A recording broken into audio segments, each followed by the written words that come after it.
Hello everyone, if you're new to my channel, consider liking and subscribing. It will make me feel wonderful if you do that. Thanks. By the way, I also have another Naruto and Luffy fanfiction channel. If you are interested, link is in the description. A Crew for a King by Fallen Angel Codester. To become king of the pirates, you need a crew. And in order to reach his dream, Luffy will need all the help he can get. Extended crew story. Slightly more serious Luffy. Adios. Vivi lead Koza down the hall quietly, trying to not show any embarrassment on her face. She hated that being around Koza invoked these emotions in her, so she shut them down. Instead, she focused on the door in front of her and opened it. She was surprised when she opened it to see the Straw Hats packing up their things. She also saw that Robin had joined them in the room, standing off to the side. "Why are you guys in such a hurry?" she asked, gaining their attention. "It's time to set out, big sis," Johnny told her as she shouldered a knapsack. "Gotta go." "Leave?" Vivi asked. "It's the middle of the night?" "We know," Nami said, "but we have to leave now." Vivi listened as the crew explained to her that Mr. 2 had gotten a hold of them with a transponder snail, and warned them that the Navy was shutting down the port of Nanohana.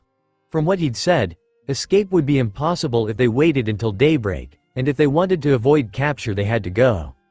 "Why is Smoker after you?" she asked weakly. "We had a deal." "Crocodile is gone," Zoro said. "Deal's up. Or his superiors came down on him," Nijiko warned. "Kokoyashi showed us how little the Navy likes pirates showing them up at weeding out corruption." "Either way, we're shipping out," Luffy said. "Can't get caught this early on."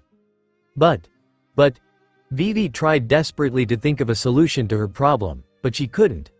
No solution seemed viable other than a midnight escape. But she didn't want them to leave. She didn't want to lose them yet. "Well then," Koza said, "you'd better get going. I can send some rebels ahead of you to Nanohana. See what the situation is." "That'd be a big help," Nami said. "Thank you." "The thanks is mine to give," Koza said with a small bow. "You all opened my eyes and saved this country. There's nothing I can do to thank you for that. If you want to thank us, prepare a feast for whenever we return next," Luffy told him. "One befitting of the Pirate King and his crew." Koza laughed. "Will do, Captain. I'll warn the chefs." "Better get packing, big sis," Yosaku said to Vivi. "We leave?" He froze, silence falling on the group. He chuckled awkwardly. "My bad, big sis Vivi. I'm so used to you being with us I forgot you're home now." "Yeah," Vivi said slowly, "I am." "Do you want to come?" Luffy asked casually. Her eyes widened, not expecting the invitation. "Is it really okay?" she asked in bewilderment. "Of course, you're one of us," Luffy replied. Vivi had half expected them to leave without her, but they'd offered her a chance to keep adventuring. "Vivi," Koza said from beside her, "are you really considering it?" She watched him weakly, unsure of what to say. Was she? "Here's an idea," Nami said. Vivi turned to the navigator as she packed her stuff. "We'll hang out by the edge of Nanohana until dawn. If you don't show, Vivi, we'll understand and leave without you. If you are there, we'll pick you up on our way out. Does that sound good, Luffy?" "Sounds good to me," Luffy affirmed. "Gives you a chance to say your goodbyes if you're coming," Nijiko said. "Smart. Don't feel bad for turning us down. We'll understand." "Yeah," Marianne said, "we're not going to drag you away from your home." Vivi nodded, unable to answer them. As the Straw Hats shuffled out of the room, she exchanged hugs with those who offered, and took the clasps on the back from Zoro and Luffy. She watched as they left, the door closing behind them. Was she following? "Get the sails out, you dumbass," Nijiko shouted up at Johnny, who was currently tangled up in rope. "We need to sail downriver quickly." "What she said?"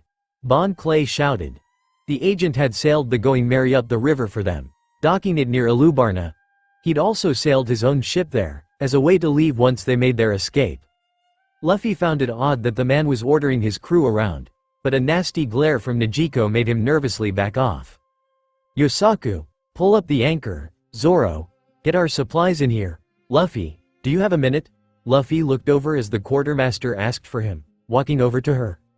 "What's up?" he asked her. "I know we said we'd pick Vivi up if she showed," Nijiko said, "but if she is there, we are definitely going to have to fight off the Navy. We're probably going to have to regardless." Understood, Luffy replied. Nami, how's the wind looking? They both turned their heads to Nami, who was up above with her tangerine trees, hanging off the railing. Strong enough, for now, she replied. We should be able to get down the river in time if we head out now. Good, he said, then let's get going. Bon Clay, how did the port look when you left? Locked down and getting worse, Straw Hat, the confusing man said. Your navigator is right, we should leave. Luffy nodded. Unfurl the sail, Johnny, he shouted. The swordsman did as he asked, and the Mary caught the wind as a gust rolled by. Soon enough, the Mary was leading the two ships down the Sandora River, steadily making its way down the stream. Satisfied with their course, he turned and walked inside the Mary's cabin, where he saw Marianne doing something odd by the wall. What are you doing in here? He asked, her making her flinch and hide whatever was in her hands behind her back. Nothing, she answered. Looking for snacks. There's no snacks in the wall, Luffy told her bluntly. What's that in your hands? And nothing, she replied. Luffy hummed, watching her. Then, in the blink of an eye, he stretched his arm and grabbed the object, ripping it from her hands and surprising her. Hey, she shouted, give that back, it's mine, it's delicate, you oaf. What is it? Luffy asked again, holding the object away from her. Turning his head, he inspected it curiously. Now, he was no expert at paintings, but what he saw was certainly stunning. It was a portrait of the feast from earlier, painted from the side. On it, he saw himself, sitting in between Nami and Zoro, laughing and eating. He broke into a smile. You painted this? He asked her, looking back. He could tell she was blushing. Maybe, she said, give it back. Were you hanging it on the wall? He asked. It's good, you should. It's not that good. Nonsense. Yosaku. Get me a hammer and nail, on the double. Yes, big bro. The swordsman replied. After finding a hammer and a nail, Yosaku and Luffy worked to hang the picture of the feast. They settled on the back wall of the cabin, making it visible to anyone as soon as they entered. There we go. Luffy announced as he evened out the portrait. Looks good there, good job, Marianne. He clapped the painter on the back, even as she hid her face behind her sun hat. Walking back out, he watched the horizon as the Mary continued on her way. He didn't know if he would see Vivi again, but he hoped he would. Vivi had gone to bed, but she wasn't sleeping at all. Her head was spinning wildly as she absent-mindedly played with Karu's feathers, who was resting next to her. Groaning, she rolled on her back and stared at the ceiling, trying to figure out what to do. The Straw Hats had offered her a position on their crew. What's more, she was seriously considering accepting. Vivi did find it funny that, had you asked her a month or more ago, she'd have laughed at the idea of joining a pirate crew for real. But now, faced with the chance, she found herself tempted. The Straw Hats were not like other pirates. They weren't particularly bloodthirsty or evil. They seemed more like an adopted family than anything else. Not only that, but they accepted her and decided to help her. Sure, their goals technically aligned with hers, but they still all nearly died helping her. Many of them had sustained violent wounds. Luffy and his rain-based team had nearly been killed. Yosaku, Johnny and Zoro got beat to hell and back. Nijiko nearly lost a few fingers. They had all fought so hard for her, and she could never repay it. Unless she joined them. But they wouldn't want her to join over some ridiculous debt. That hated her. They asked because they wanted her to come. Because she was their friend. And she wanted to go, so badly she did. But she had responsibilities as the princess. The country was in dire need of leadership as they built themselves back up. She couldn't just leave. What should I do, Karu? She asked aloud quietly, so as not to disturb the duck. I want to go, but I don't think I should. Karu quacked softly, but she couldn't discern any meaning from it. How she wished Chopper was here. Deciding she could no longer rest without help, Vivi got up from bed and walked out of her room, making her way for her father's office. She knew he would still be up, as he still had much to do. Reaching the door, the guards outside nodded in respect to her, and she walked past them to knock on the door. Father, she asked, may I come in? Of course, Vivi, his voice came. Entering the office, she saw her father standing over the table in the middle of the room, which had a map of Alubarna on it. From what she could tell, it had details of where the city was most damaged. You're still hard at work, I see, she said. I still need to figure out where to allocate the workforce for the rebuilding effort, he said as he gestured to the map. There was a lot of damage, but I want to finish the city before we work on the palace. I see. Did you want to talk about something? He asked, looking over at her. Vivi frowned, playing with her hands. I have a problem, she answered. Of what kind? A personal one, she said, but it could affect a lot of people. This seemed to intrigue him. What is it? Vivi paused, looking down at the map to survey the damage. The Straw Hats said I could join them on their voyage, she said, and I want to go with them. Will you? He asked. Vivi was surprised at his quickness. I can't, she said. I'm needed here. How so? He asked, looking at her. I do not mean to sound cruel, Vivi, but you've done so much for our country already. You deserve to rest, to do what you want. But, it'd be dangerous, she tried. Are you looking for me to deny you, Vivi? He asked suddenly. To give you a stronger reason to stay? Because Dad said no? I don't know. He scoffed softly at her words, standing straight and walking to her. I know you are torn, he said, because you feel a duty to this country. A duty to help it rebuild. But the only reason we are in a position to rebuild is you. Vivi. The only reason Crocodile did not win is because of you and the Straw Hats. You've done your part. The army, rebels and myself should do ours. Yeah, but, her mouth was failing her. Her father chuckled and placed his hand on her head. I know it would be dangerous for you to go, he said, but that didn't stop you infiltrating Baroque works. I doubt it'd stop you now. The question is, Vivi, will you go? Or will you stay? I don't know, she said. I was hoping you'd be able to help me, he laughed again. It's not a decision I can make for you, he said. However, I do have something to tell you. Something I know for certain. What is that? She asked, glad for a distraction. Her father sighed as he leaned over the table again. I know this isn't exactly encouragement for you to go, he said, but I fear what the world government will do with your friends. Vivi raised an eyebrow at this, confused. What do you mean? She asked. They're heroes. They'd never admit that, he replied. Being saved by pirates? No. I imagine Captain Smoker and his ensign will be rewarded handsomely for discovering Crocodile's deception.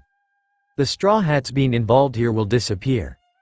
Vivi made a face at this, angry that her friends would not be rewarded for their good deed. But that won't be it.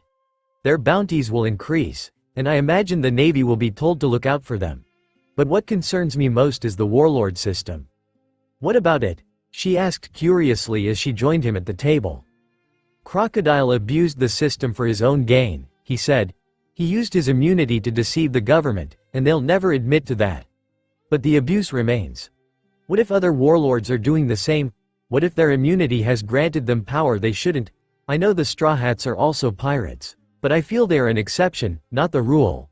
I fear our world leaders are being taken for a ride by these warlords. It should be abolished. What can we do? Vivi asked. Until the reverie. Nothing. Not only that, but I imagine trying to spread the truth in any official capacity could earn us a visit from Cypher Pole. I can only imagine what damage some of them are doing. Vivi thought about this. She imagined what kind of damage an unchecked crocodile could do, and she felt rage welling up inside of her. She thought about Drum Island, Chopper's home, who had to suffer under a tyrant. One that the world government regularly invited to reveries. And the government will just let it happen until it's too late, she said. I imagine they will, her father agreed. After all, they'll see Crocodile as an outlier. They won't look any deeper than that because that would cause a commotion. Vivi couldn't believe this. Was the world government really that obtuse? If it was her up there making decisions, Crocodile's behavior would earn a full review and revamp of the warlord system. But it was going to be swept under the rug, like it was nothing. Like Alabasta and her people were nothing. Could she let that happen elsewhere? A thought occurred to her. She again thought of Drum. She thought of Chopper and Dr. Kureha, who had suffered under Waipal's rule. She thought about Nami and Najiko, who had suffered thanks to corrupt officials not taking action. If I went with the Straw Hats, she said, we'd be fighting warlords. And the government. We could stop them. Her father looked over at her. I imagine so, he agreed. Warlords are supposed to stop pirates, after all. He smiled softly, saying, have you found your reason to go, Vivi? It occurred to her then how determined she felt to dismantle any corrupt leaders. She had always been raised to believe a ruler needed to be fair, just and benevolent. Seeing people like Crocodile, Wapol or Arlong infuriated her. She wanted to find them and stop them before they hurt anyone else with their power-grabbing schemes. Anyone for that matter, regardless of their status. The strong shouldn't abuse the weak. "I think I have," she said. He smiled softly and approached her. "Part of me wants to tell you to stay," he said, "to parent you like before, but I realize that you've been hardened and grown in Baroque works. You've become a strong and determined young lady, Vivi. If you do go, know that I support you." She smiled up at her father, tears threatening to leak out. "I can't believe I'm considering leaving," she whispered quietly, after finally coming home again. He laughed as she fell into him, hugging him tightly. "Your home is open to you anytime, Vivi," he said. "I can never open support your decision, but I am so proud of who you've become." "Thank you, Dad." A thought occurred to her. What about the speech I'm supposed to make? "I have an idea." "Yosaku, hold the line, you bald bastard." "I can't deflect them all. Big bro Sanji." Another volley incoming. Luffy stumbled as the married took a hit from the massive spears being thrown at them, quickly getting back to his feet and throwing a punch to knock one out of the air. "Sanji, join Yosaku and Zoro on defense," he shouted. "Chopper, Johnny, go below and help Usopp with repairs. Nami, get us the hell out of range." "I'm working on it," Nami shouted, throwing the wheel of the Mary to the left, veering them out of the way from another volley. Luffy cast a glance over at Bon Clay's ship, but he didn't have time to worry about their new ally. He had his own problems to worry about. Just as the former agent had said, the coastline had been shut down by the Navy, who were looking to take them in. "How's it going over there, Mari?" Luffy shouted back towards the cabin. He stopped rocking all over the goddamn place. She roared back, the most energetic he'd ever seen her. The little painter and Nijiko were working on a special surprise for the Marines, but they needed time. "Robin," he shouted at their newest crew member standing at the bow. "Keep them off of us." "I know," the woman replied casually, using her devil fruit powers to spawn lines of arms that deflected away the spears and cannonballs. Despite all the defense they had, an alarming amount of damage had gotten through. They'd have gotten away already if they weren't waiting. "Do you see her?" he shouted to Nami. "No," Nami replied, "we've still got time." Luffy grit his teeth as cannonballs landed around him. "Veer closer to the land. The Navy will be less inclined to attack if they might hit the city." Nami nodded, doing as he instructed. It was almost noon, which meant it was nearly time for Vivi's pickup, if she so wished. Luffy really hoped she was coming along, but he wasn't going to force her. Then again, he couldn't get them all sunk for her either. She needed to be exactly on time or they were in trouble. Turning towards the ships, Luffy stretched out his arm and punched a few cannonballs of course, making them sink into the water. "Marianne," he shouted. "Give me a few more minutes," she shouted. "Do you trust me?" Luffy let out a laugh and cracked his knuckles. Of course, working with Yosaku, Sanji and Robin, they four of them deflected countless attacks and sent them careening away.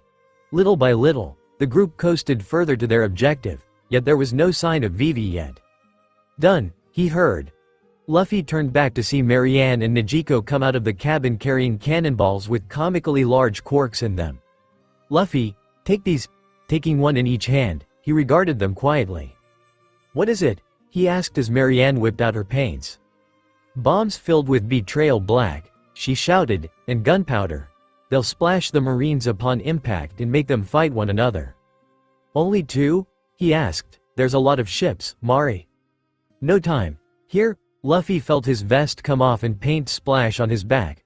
"Bullseye blue. This'll help you aim." As she said this, Luffy felt his vision clear. He could see the ships chasing them, but he could also see how he needed to throw it and the arc he needed to use. Grinning, he cracked his shoulders. "Back up, everyone."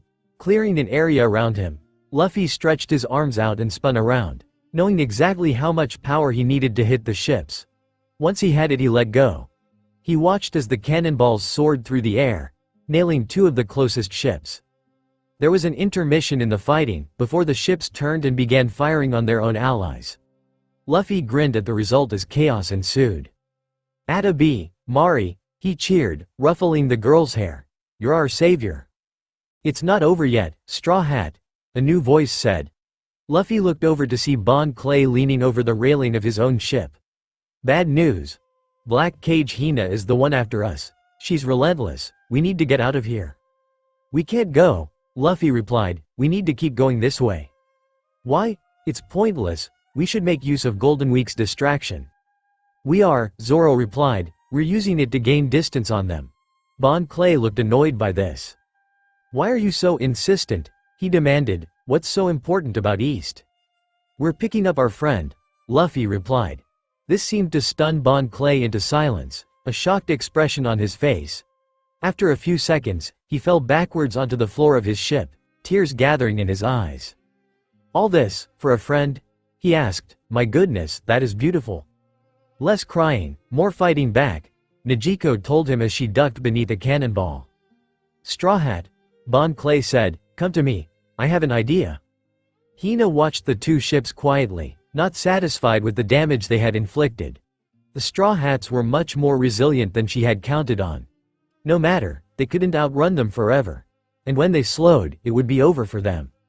Until the duck ship veered off course, heading south. Making a face, Hina grabbed the binoculars on the railing and took a look. When she did, she gasped. The deck of the Going Merry was empty, and the other ship had the Straw Hats on board. Change course, she shouted, the Going Merry is a distraction. The Straw Hats are on the other ship. Luffy watched from the small window as Bon Clay and his men tore through the water, going fast and hard to sell the escape. He tried to ignore the crying of Johnny and Yosaku. Brother Clay, Johnny wailed, we won't forget your sacrifice here today.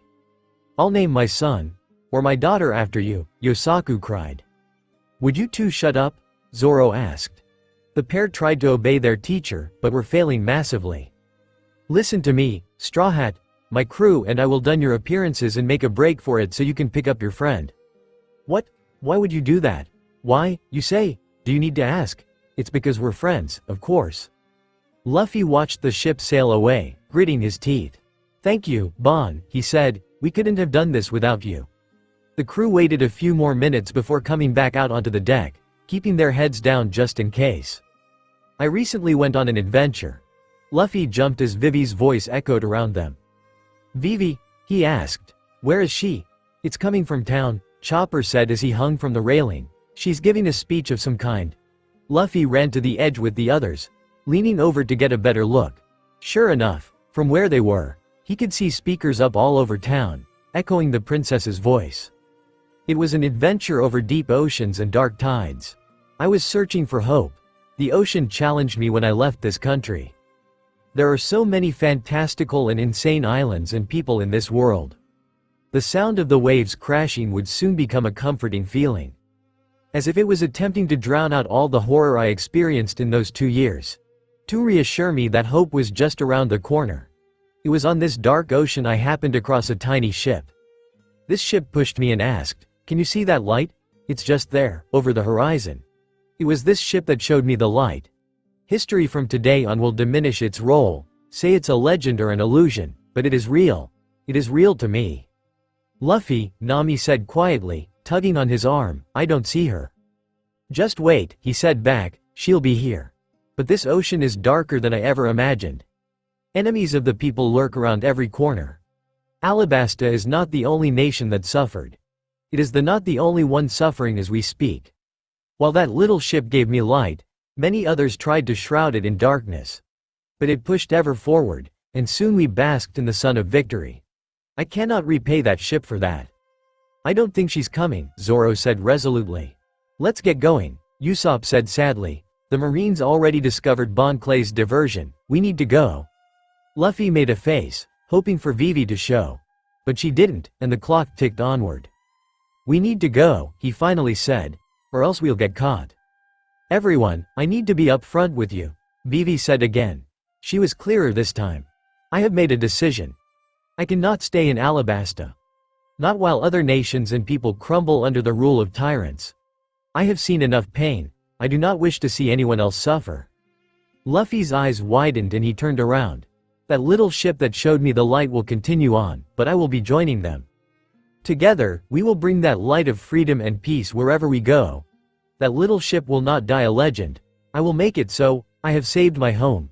But I cannot rest peacefully until all those who would abuse their power are deposed. This is my promise. When the world was been righted and tyrants overthrown, I will return home. I will bring the light that saved Alabasta to every corner of this planet of ours. It is the least I can do, Tofu. Look, Johnny shouted. Standing on a rocking outcropping, next to Karoo, was Vivi. She was dressed into a white linen shirt and jean shorts, a traveling pack over her shoulder and her hair in a ponytail. She had a transponder snail's receiver in her hand, from which she was speaking to the nation. I'm here, she cried out. I came to join you. Turn us around, Luffy roared, the crew springing into action. As the Mary turned around, Vivi continued speaking. This country is in capable hands, she said. My father is a fair man, and Koza of the former rebels is as passionate about Alabasta as me or anyone of royalty. This country does not need me, or my little ship of light, but others do, and I intend to make right the wrongs of this world. Soon the Mary reached the shore, and Luffy saw Vivi's tearful smile. Shakily, she raised the receiver one more time. I'm going now, she called, to bring this light around the world. I ask you do not mourn or be saddened by my departure. I ask you instead to be proud of the warrior for justice that was raised in these sands. A woman who will not stand for injustice or corruption. Alabasta, I ask for your support. Luffy heard a roar erupt from Nanohana. This will not be the last you hear of me, Vivi said. I will be in the news, in the word of mouth, bringing down anyone who stands in my ship's way. Farewell. Vivi set down the transponder snail as they made landfall, everyone rushing to her. And a promise just for you guys, Vivi said as she looked to Luffy. I promise to help make you the king of the pirates. I'll do whatever is in my power, if you'll have me. If I'll have you? Luffy asked, as if there was ever any doubt. Let's go. Vivi nodded, but she then turned to Karoo. Karoo, she said, you heard me. I know we discussed this, and you disagreed, but I want you to stay here. Karoo quacked in anger. He said there's no way that'll happen, Chopper translated, he and you are a team. I know, Vivi replied, Karoo, I know. But this journey, it'll be beyond anything we saw with Baroque works. I can't bear the thought of you getting hurt because you came. Another quack. He said he can't bear the thought of you getting hurt because he isn't there to help you. Vivi let out a tearful laugh. I'm not going along or just with Igaram, she told him, I have our friends protecting me, remember, please, Karoo. I know this isn't fair. I know it's not what you want, but could you please do this for me? Karoo stared at Vivi for a long time. Luffy had never seen such a disapproving face on a duck before. It was quite a sight. However, after a few more seconds, the duck lowered his head and quacked in resignation. He said he'll go back, Chopper said. Vivi let out a relieved sigh. Thank you, she said. Moving forward, she wrapped her arms around the duck's neck and hugged him. Thank you, Karoo. I'll sleep so much better knowing you're safe. Karoo leaned into her hug, but then quacked again. Chopper said, he said if you die he'll never forgive you, ever. You'll go to the grave carrying the curse of Karoo. Vivi choked out a laugh. I wouldn't want that, would I? She asked. Thank for this, Karoo. I mean it. I don't mean to speed this goodbye along, Robin said, but it appears the Navy is getting closer to us. Vivi, Luffy said sympathetically, we have to go. Okay, she said, wiping at her eyes, okay. Still, she looked back at Karoo and caressed his wing. Remember, she said, even though you aren't with us, you're still one of us thanks to this mark. Remember? Luffy looked down at his arm, where the X that told them who was and wasn't Bon Clay still was. The crew flashed their X's at Karoo, who grew tearful and saluted with his marked wing. Cannonball! Usopp shouted. A volley of cannonballs hit the ground and water near them, making the Mary rock in the water. Luffy laughed. Alright you guys, he said, get on board and let's get out of here. Together with their new addition, the Straw Hats ran back on board and quickly began sailing away from the Marines chasing them. Luffy spared a glance back to see Karoo watching them go, laughing as he followed them along the coast. Looks like he's still waving, Vivi, he shouted, making the princess look back.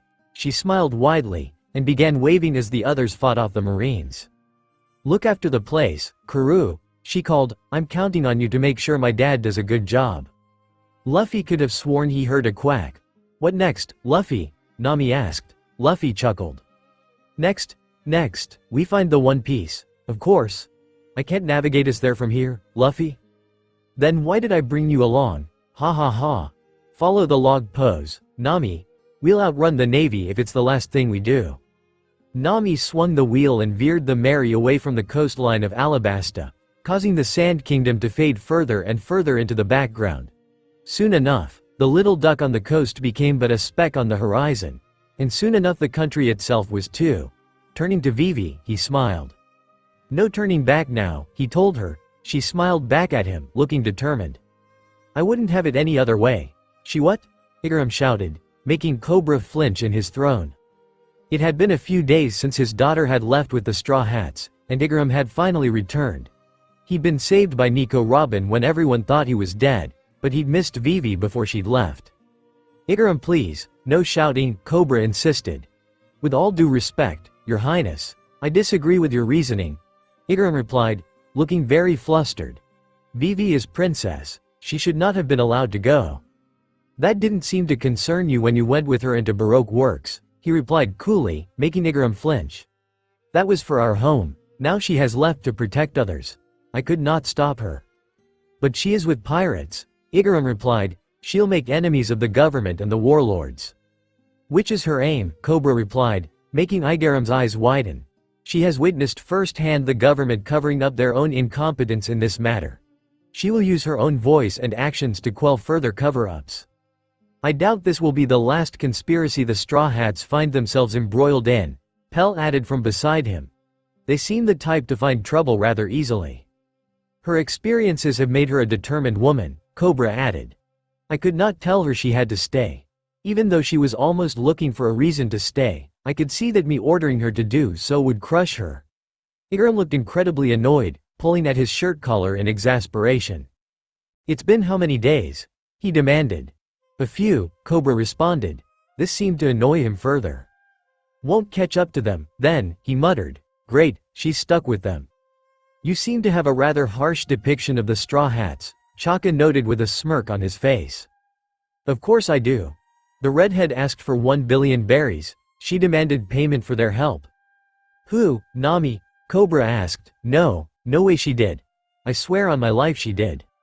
Well, she certainly made no such demands to me, Cobra replied. So I do find it hard to believe. Regardless, Igaram, I think my daughter is in good hands. Do not be alarmed by the money demand. We didn't pay them. You know, Nami said as she and Vivi bobbed up and down slowly. I forgot to ask your dad for my money. Money? Vivi asked, legs crossed on the back of the swordsman she was sitting on. Did I ever tell you about that? I asked for 1 billion berries for our help but never got it. Huh, Vivi said with a snicker. Well, thank God you didn't bankrupt my home for your help. We earned it, though, Nami argued. You did, she replied with a laugh. The two of them were currently on the deck of the Mary, but only kind of. They were actually sitting on Johnny and Yosaku's backs as they did push-ups, helping the two train. Both of them had been at it since morning, having finished their duties as ordered by Najiko earlier. Are you keeping count, big sis Vivi? Johnny asked from below her. Vivi spared a thought to wonder how his glasses stayed on at all times. You're both nearly 300, she said. This was only a half-life. She'd stopped counting past 150. First to 500 wins, Yosaku called. Both redoubled their efforts, making both girls move a little quicker. It had been 3 days since their departure from Alabasta, having long since lost the Marines tailing them. In that time, Vivi quickly grew accustomed to helping out on the ship in any way she could, which seemed mostly to be sitting on Johnny or Yosaku while they trained. Sanji was horrified he wasn't the one being sat on, which made no sense to her, but the ghastly look on his face made it apparent he was no fan. He'd even been held back by Luffy and Zoro the first time she'd been asked to help. The repairs that the Mary needed had slowed them down some, as sailing with a damaged hull was asking to sink. Usopp had been down below from quite some time because of this, patching her up as best she could. Captain Hina had done a lot of damage, it seemed.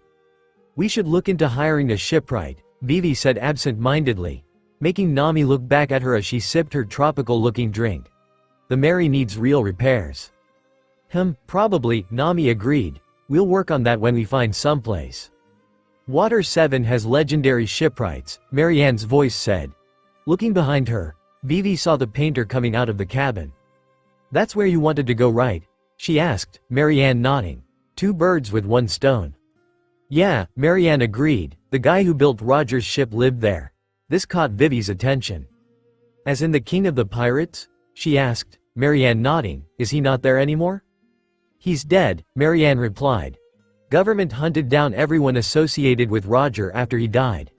Vivi frowned at this. She knew why the world government hated Roger, but hunting down anyone related to him seemed downright excessive. Still, the city is known for its shipwrights, so I'm sure we'll find someone. Then we'd better get some money, Vivi noted, so we can pay for it. Pay? Nami whined. We're pirates, can't we just not do that? Don't be cheap. Vivi looked over just in time to see Nijiko slap the back of her sister's head, making her whine dramatically. We can pay after we rob some other pirates. Or we just keep that loot and repair and dash. Nami muttered. Nijiko raised her hand again, making Nami dramatically flinch away like she was traumatized. It made Vivi giggle as the sisters scrapped. What's going on over here? Luffy's voice came all dramatically from behind them. Turning, Vivi looked towards the captain, who had hands sticking out of his head. Gah! She cried in surprise as Johnny collapsed underneath her, sending them both sprawling over the deck. Big bro, you've got hands on your head, the man cried in surprise. Do I? Luffy asked. Raising his hand, Luffy high-fived himself. Seems I do, ha ha ha. I win. Yosaku declared from beneath Nami. I won the competition. That wasn't fair. Big bro Luffy spooked me, Johnny demanded. We need a redo. No we don't. Yes we do. As the swordsman argued, Nijiko turned and slammed herself down on Yosaku's back, sending all 3 of them to the deck in a heap. Nijiko, conveniently, had the most graceful landing. There, you both lose, she said. This sent everyone into a fit of laughter, Vivi included. Most days were like this. Sailing the ocean, laughing their heads off at benign things. She knew this adventure was going to be fun, but she hadn't expected this. Sparing a glance to the side, Vivi looked at Robin leaning on the rail of the ship, watching with an innocent smile. The former agent had been distant with them since joining, referring to them all by their titles and not their names. Maybe she was uncomfortable, or maybe she was annoyed by them. It was extremely hard to tell. Lunch is ready, Sanji announced as he came out of the cabin, and Luffy, if I have to tell you one more time to let the women take theirs first, I swear to God all. Sanji was interrupted as a galleon fell from the sky directly beside them. Vivi was launched into the air when the Mary was hit by the resulting wave, landing back hard on the deck and moaning in pain. Seeing a flash of the galleon had scrambled her understanding of reality. Where was she? What had just happened? What the hell just happened? She heard Zoro shout from somewhere nearby. A goddamn ship fell from the sky. Luffy shouted back, is everyone okay? Vivi, you alright? Her captain's face appeared in her vision, looking alarmed by her sprawling on the deck. I am alright, she replied weakly, I got thrown into the air. Here, let me help you up. Vivi took his hand when he offered it, getting to her feet shakily. Looking around, she saw that everyone else had experienced the same launch. Marianne was beneath Johnny, who had jumped to shield her from any falling debris. Yosaku had grabbed Nami and Nijiko and shoved them to the ground, guarding them with his own body as well. Zoro and Sanji were alert for enemies. Why? Chopper and Usopp were still below deck, so she couldn't account for them. Guys, Sanji said from the edge, you may want to look at this. Vivi moved to look, but her feet bumped into something. Looking down, she nearly jumped directly out of her skin and into the afterlife when a skull was staring back at her. A skeleton had fallen from the sky with the ship, landing with them on the deck. She assumed it must have been in some sort of coffin, seeing as it was surrounded by debris. Grossed out, she stepped around it to the edge and looking into the water. Sure enough, floating in the water next to them was the remnants of a ship as it sunk. The wood looked old and rotten, while anything else was in a million pieces from the impact of hitting the water. Where the hell did that come from? Zoro asked. It's not even stormy, Johnny said as he stared up at the sky. Is raining ships a thing on the Grand Line? If it is, it's not super reported on, Nami noted. A groan nearby alerted everyone to Usopp and Chopper's arrival up top. What the hell was that? Usopp asked as he rubbed his head, a bump forming. Look for yourself, Robin told him. Both walked to join them all, Usopp making a confused sound. Where did that come from? The sky, Yosaku told him flatly. Haha, Usopp replied. Seriously, what happened? No one corrected Yosaku's assessment. Wah, really? The sky? Really, Marianne agreed. We all saw it. How does that happen? Chopper asked as he craned his neck back to look at the sky. If I had to guess, Robin said as she did the same, I'd imagine it came from a sky island. The entire crew turned to look at her at once. Oh, what now? Nijiko asked. An island in the sky, Robin replied as if they were all fools for not understanding. Vivi, however, raised a hand to her chin and hummed. I remember hearing rumors about those, she said, everyone turning to her now. Islands in the sky, with people living there. Pell used to tell me that angels lived in the sky islands. That's got to be a bunch of bull, Zoro said. I've never heard of these things once. Well, Nami said shakily, it would explain our log pose. It was the navigator's turn to ear their attention. And Vivi soon saw the problem. The log pose that directed them was pointing upwards. It seems the sky island has made our log pose deviate, Robin said. That's unfortunate. But we need to follow this thing, Nami said in exasperation. We can't go up. I suggest we find a way, Robin replied, or else we'll be sailing blind. No, Nami said as she waved her arms. Going up isn't possible. Not without a devil fruit, and I don't know if you've noticed, but we don't have a spare bird fruit to feed the Mary. Well, she does have a mouth, Yosaku pondered, staring at the figurehead of the ship. Could we?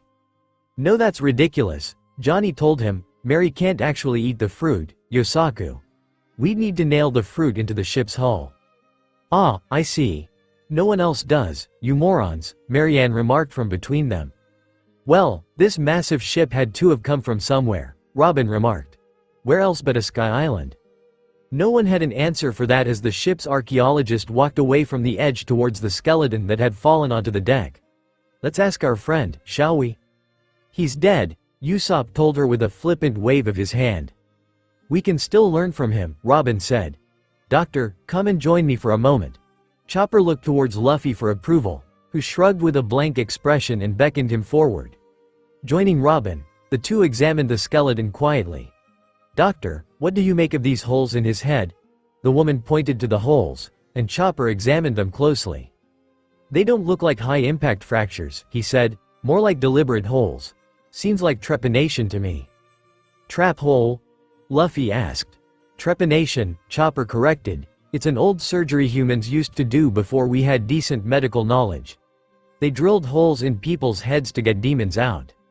Need to use that one a fair amount of the men on this ship, Nijiko noted. Like who? Johnny asked. Nijiko didn't answer him, making Marianne snicker. Given how old trepanation is, Robin said, this body has to be about 200 years old, at the least. Agreed, Chopper said. He must have been young as well, because the bones look to be in otherwise good shape with a lack of wear and tear. His teeth are in very good condition, Robin noted, running her finger across them. They have a film on them, reminiscent of a oil coating. Some cultures in the South Blue used to do this. Navigator, could you fetch me my South Blue history textbook from our room? It should be on the middle shelf. The crew waited around patiently as Nami went and fetched the book, returning with it rather quickly. Robin began to expertly flick through it. Found it, she said. The ship was named the St. Breeze, sailed from Breeze Kingdom 208 years ago.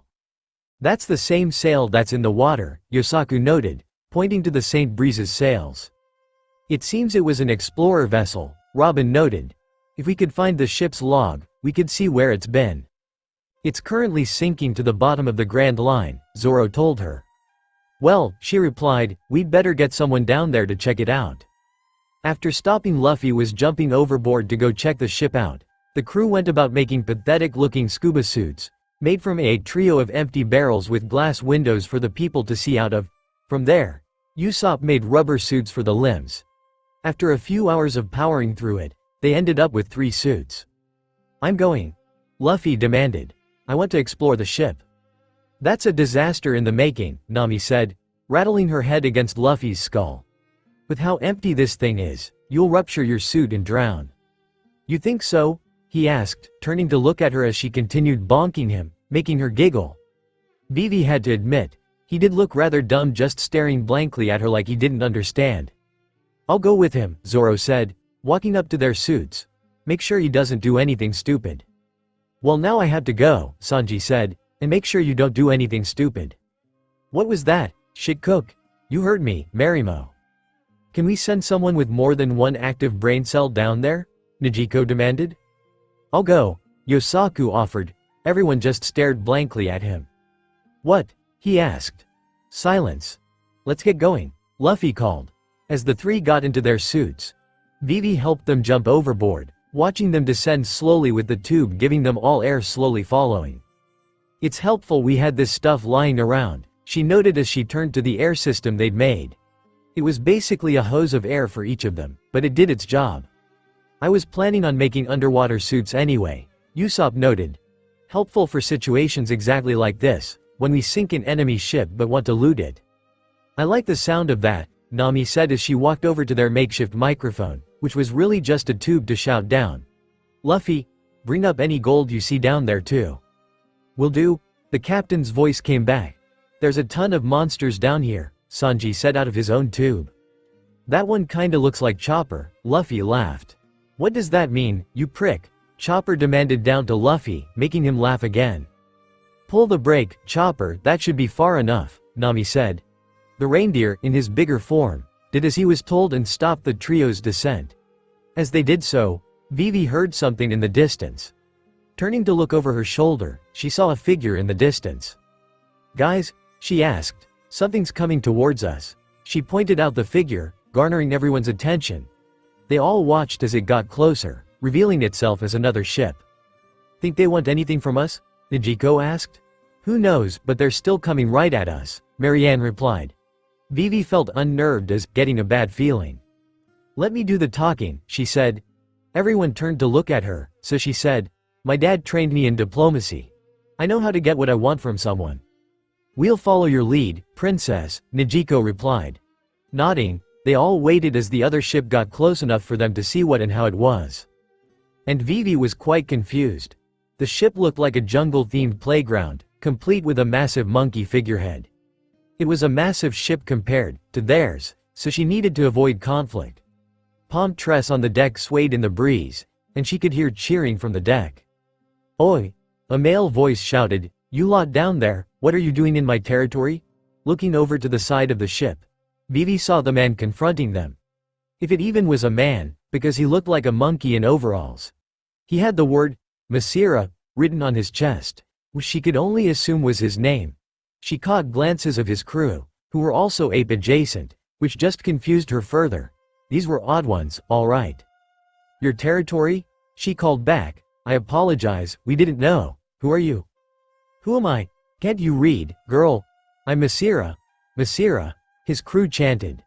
This was unlike anything she'd seen so far in her life, but she had to focus. "That ship that sank is mine. Got that? I'm the only one who gets to salvage around here." "Of course someone like him shows up," Nami muttered under her breath. Vivi became aware of the fact that Johnny had his hand resting on his blade. Yosaku also looked primed to fight.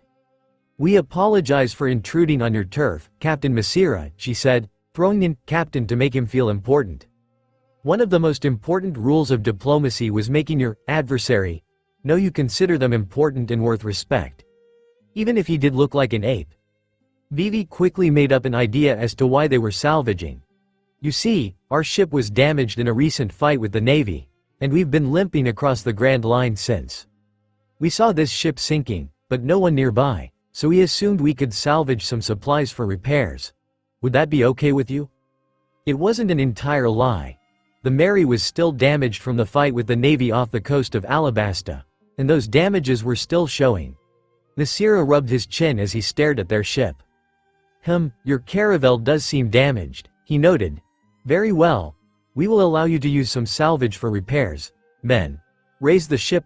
The crew cheered, but their joy was undercut by someone running up to Masira. "Boss, big trouble. Our guys that went down already, they're in trouble." What is it? Masira demanded. Sea monsters, ghosts, apes. They said it looked like 3 guys down there. The crew paled collectively. He ruins everything, Marianne noted. It's a talent of his, Nami agreed. Vivi had to think quickly. She had just convinced Masira they weren't a threat, but now Luffy, Zoro and Sanji had thrown a monkey wrench into everything by attacking his men who had gone underwater. There was a way out of this, she just needed to be convincing. Masira, she shouted, I know who attacked your men. Who? He demanded. Vivi gulped. She had to phrase this correctly. It's our men, she replied. Our captain and 2 others went below the surface to scavenge for the repairs I mentioned. They wouldn't have known your men weren't enemies. If you just let them resurface, I'm sure we can get an apology for their behavior. Masira looked annoyed with her, so she did her best to look amicable and friendly. Last thing they needed was to start a fight with such a bigger ship. Fine then. Let your men surface, and apologize immediately. I expect tears and everything. May as well ready our cannon then, Nami muttered. Oh well, better this than anything else. Luffy, she called into the pipe connecting them to their allies. Get up here, we have company. Nami? He asked, you sure? There's a ton of treasure down here? Treasure? Nami demanded. Well, bring it all up with you, but be sneaky about it, otherwise we'll be in trouble. Even when I bring her treasure she gets me in trouble. Luffy mumbled through the pipe. There was a brief silence as Johnny and Yosaku pulled up the trio in the water. Vivi trying to figure out how she was going to get Luffy to apologize. As she thought, she noted Robin had her eyes on the enemy ship, occasionally moving her hands in an odd motion. What was she doing? She was interrupted by a shout from the pipe. Luffy? Nijiko asked into it. You guys okay? Sanji's voice came. I think we just got eaten by something. Stop clowning around, Nami told him, hurry up. He's not lying, Nami, Zoro said, I think we got. Before Zoro could finish, the Mary and Masira's ship lurched forward. Vivi stumbled, but couldn't get a word out before they began sailing forward. What the hell is happening? Marianne asked. Look at the tubes, Usopp said, we're being pulled by something. Vivi looked and noticed he was right. The tubes feeding air to Luffy and the others were being pulled forward along with them. Well, these things happen, Nami said. Sever the tubes and leave them to die. Nijiko punched her sister in the arm at this.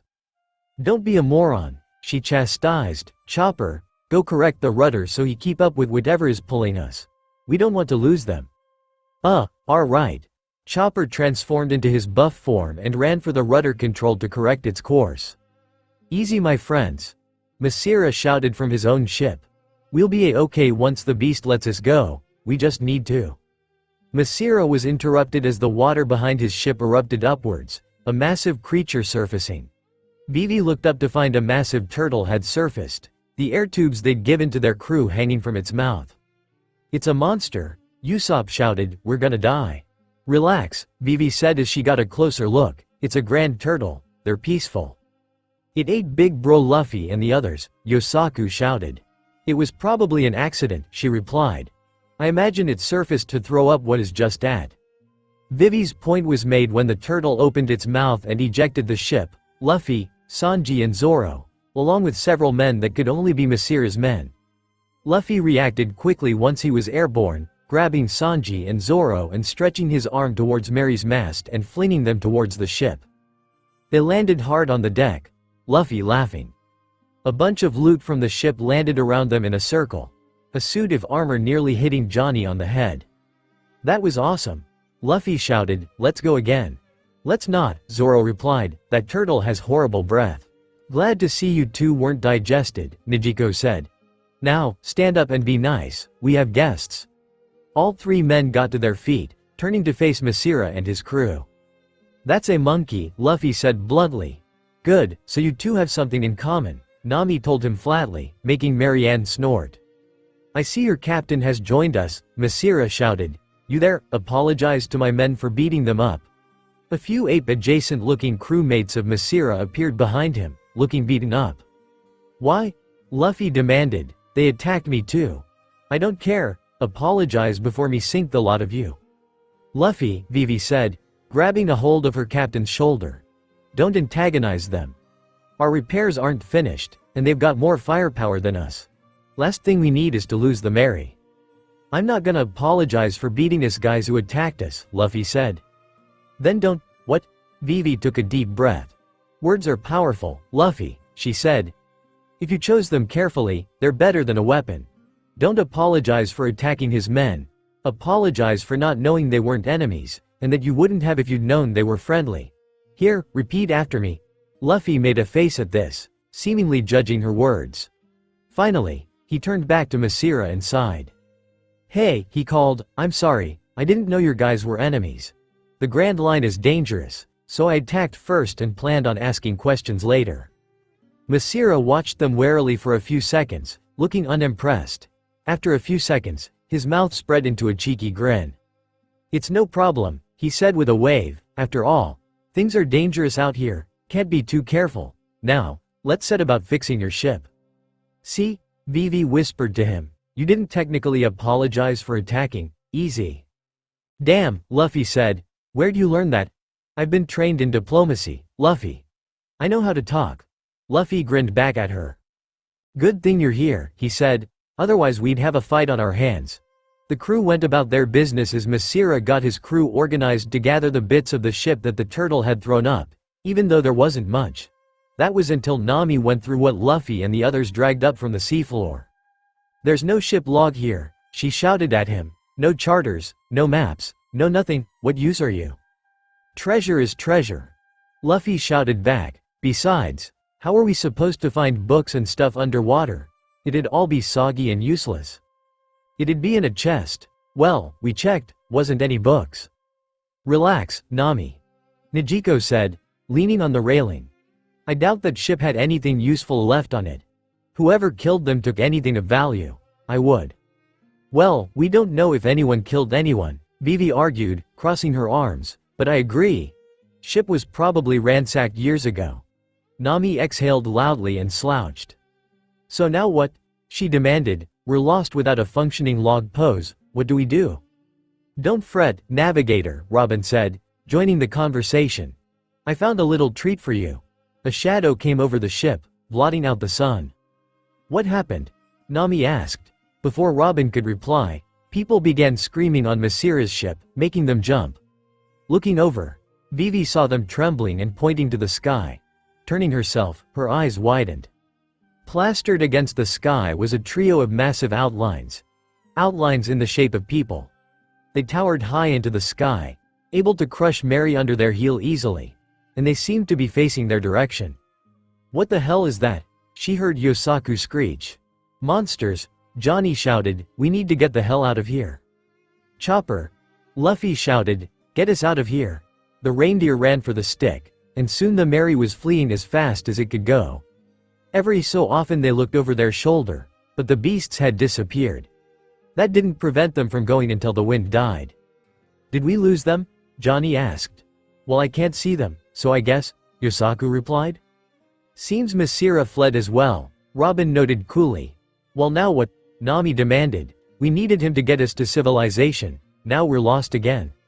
Not true, Robin said. She reached into her Jack NG at Nami, who stumbled but caught it. I stole that from our ape friend.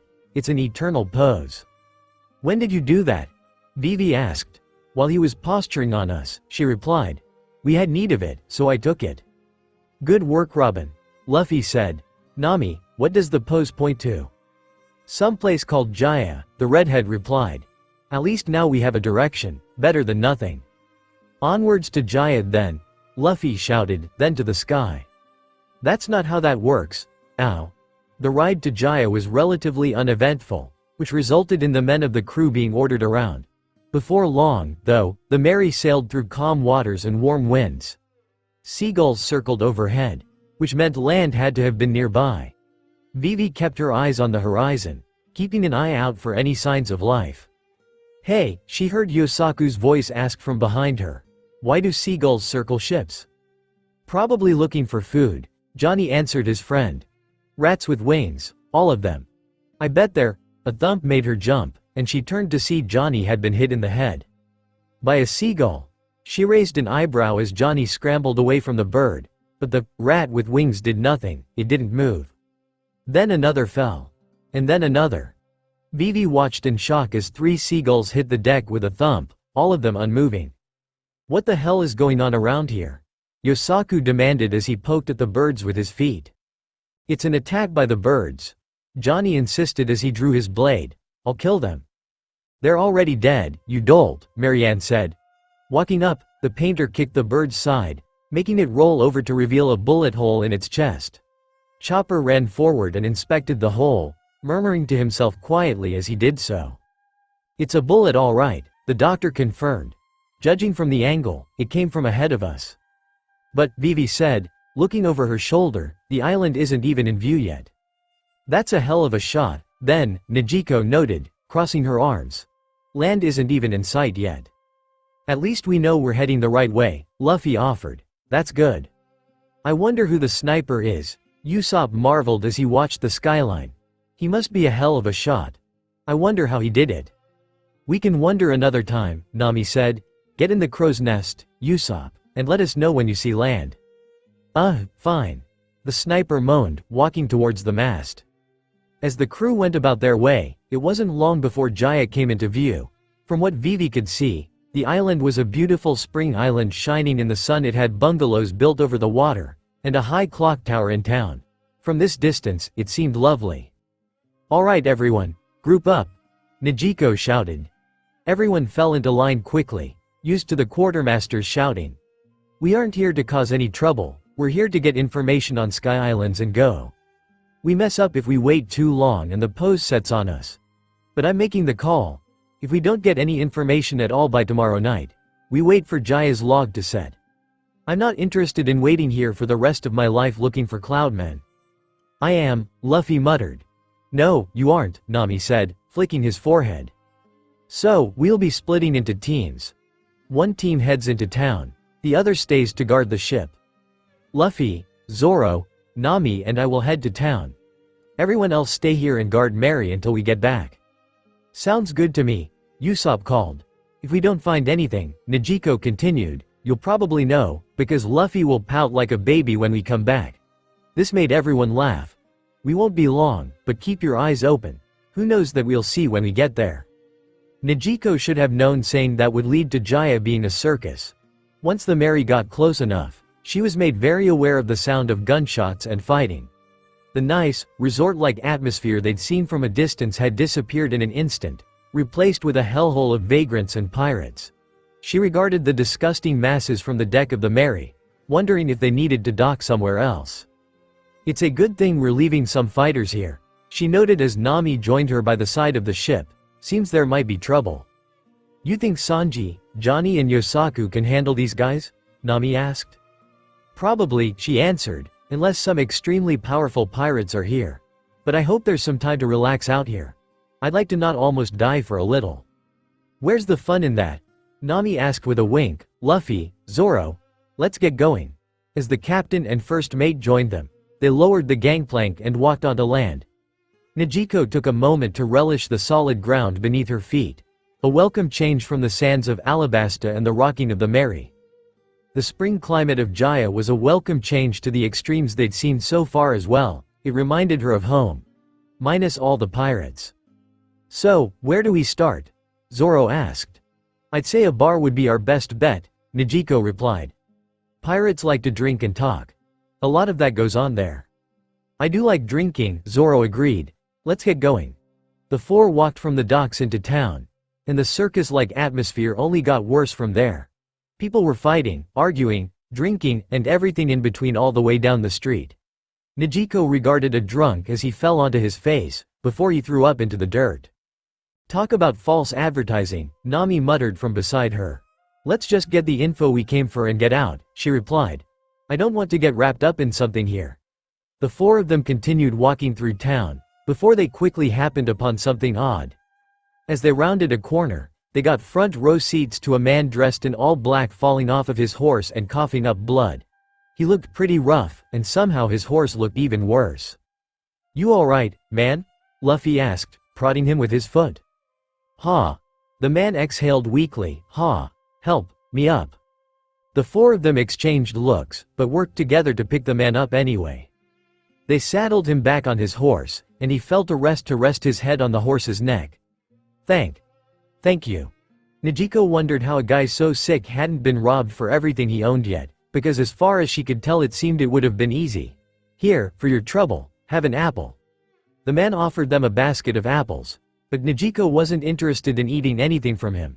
For all she knew, the apples had made him sick in the first place. So naturally Luffy ate a few. Don't just eat food from sick people, Nami snapped, slapping him on the back of the head, his rubber eyes comically bulging in his head. Oops, the captain replied with a smirk, my bad. An explosion rocked the town behind them, making everyone whirl in surprise. What happened? Someone shouted. They ate apples and exploded. Another voice called. Najiko's stomach dropped, and she whirled back to aim her pistol at the man's head as Zoro drew his sword. What's your game, asshole? She demanded. Luffy spit it out, Nami shouted, shaking the captain by the shoulders. Luffy tried by coughing, but try as he might he didn't throw anything up. The sick man laughed. Fear not, he said, if he ate a bad one, he'd already be dead.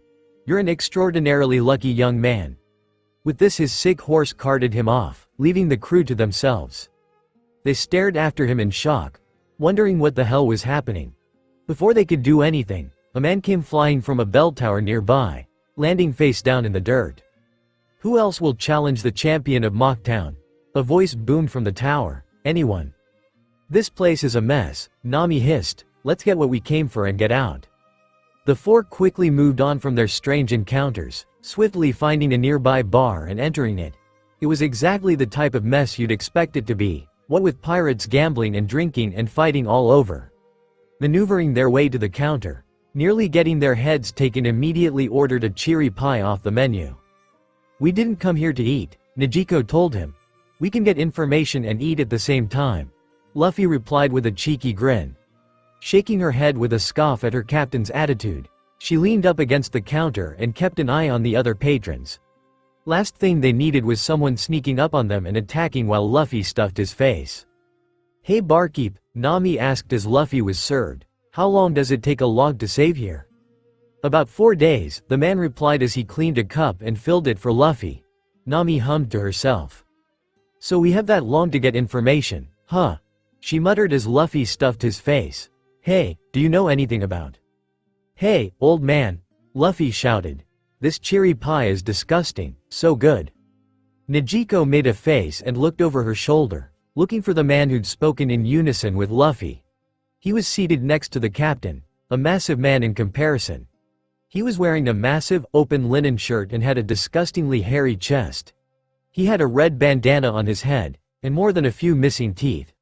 So, essentially, he fit the bill for a pirate. She watched warily as Luffy exchanged annoyed glances with the man, clearly about to get into a row over the pie. At the same time, the pair drank from their cups. This tastes so good, bad, the pair said in unison again. Another annoyed glance was shared, and Najiko rested a hand on her gun, ready to have to defend Luffy over food. She spared a thought to wonder how she was so used to this behavior already. Luffy, Nami said in a warning tone. The captain grimaced and turned away from the man, back to the barkeep. Old man, gimme 50 pieces of meat to go, he said. Gimme 51 pies to go, the other pirate said. 52 pieces, Luffy said, 53 pies. Are you trying to start something? Luffy demanded, jumping to stand on the seat. Are you? The other man asked angrily. Luffy, Name said, grabbing him by his shirt and yanking him off the chair. We aren't carrying money for shopping, cut it out. Luffy seemed annoyed his measuring contest with the other pirate had been interrupted, but Najiko was glad they hadn't started a fight.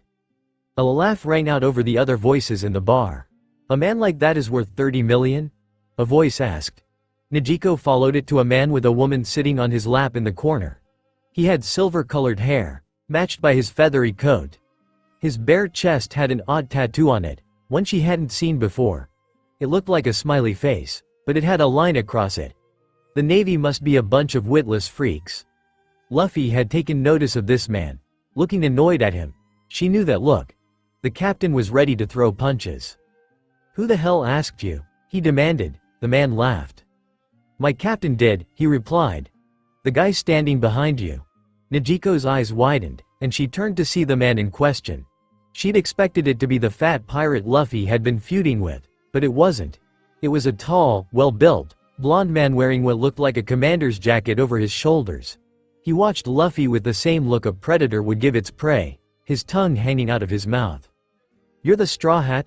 the man asked in a low voice. Luffy regarded him with a raised eyebrow. "What if I am?" he asked.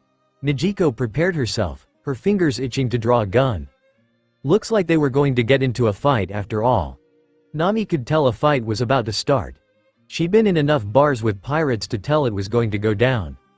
The stare down between Luffy and their mystery captain was intense, if only slightly undercut by Luffy's somewhat blank expression. "Who the hell are you?" Luffy asked. The blonde man raised an eyebrow, a maniacal expression on his face. "Who am I?" he asked. "It's common courtesy to know the names of big shots, kid," he replied. "Go easy on him, Bellamy," the man from before with the silver hair said.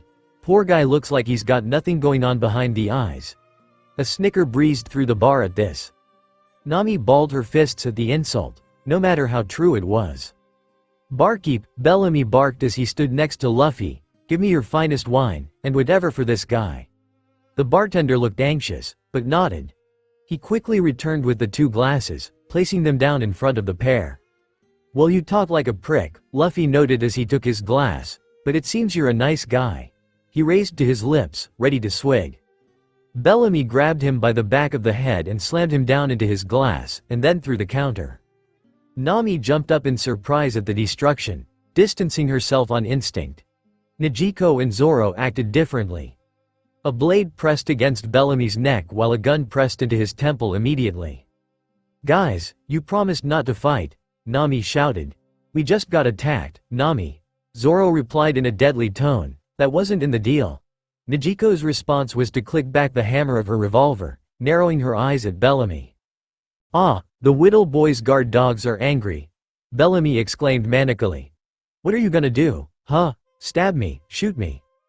"Give me one more reason and I'll paint the wall behind you with viscera," Nijiko replied. Luffy got to his feet and wiped blood from his cheek, turning to glare at Bellamy. Nami knew the look. Gone was his innocent blank expression, replaced with a predator sizing up its next meal. "Ease off him," Luffy stated.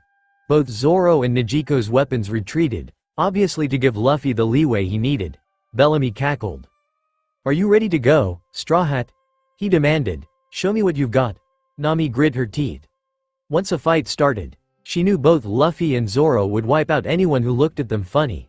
This was their last chance. "Barkeep," she shouted as the 2 stalked each other. "Does anyone around here know about the Sky Island?" The bar went so quiet you could have heard a pin drop. At first Nami was worried, then confused. Turning around, she saw the entire bar was staring at her now, a mix of confusion and curiosity on their faces. Before everyone present erupted in laughter. Nami stared blankly as the entire patronage of the bar roared with laughter, pointing at her and giggling like children.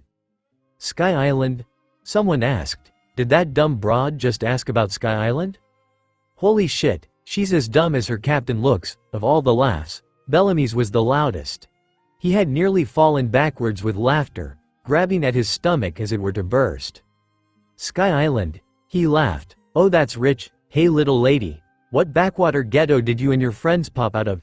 No one believes in that bullshit." But Nami tried, gesturing to the log pose on her wrist. The log pose it pointing to the sky, so. Another round of laughter erupted from the bar. Nami could feel her entire face ignite in embarrassment. "She's trusting the log pose," the silver-haired man roared as he slammed his fist onto the able next to him repeatedly. "On the Grand Line, the one place in the world nothing makes complete sense." "Are you really that naive?" Bellamy asked. "Sky Islands? Please. Those are legends, created by storytelling morons hundreds of years ago who blamed imaginary gods when it rained too hard. The mysteries of this sea are being solved day by day. Like the blast-off stream, for instance." "Blast-off stream?" Luffy asked. "I'm not surprised a dumbass like you doesn't know," Bellamy spat. "Sarquis, explain it real slow for the kid. If he looks at me like that any longer I'll punt him," the silver-haired man, whose name appeared to be Sarquis, snorted. "It's a current around here that blasts high into the sky," he said. "Whoever gets caught in it gets sent to God, and their ships eventually fall back down." "Where do you think the legend started?" "Exactly," Bellamy said. "Sky Islands, Lost Cities of Gold, the Emerald City, the One Piece? It's all bullshit.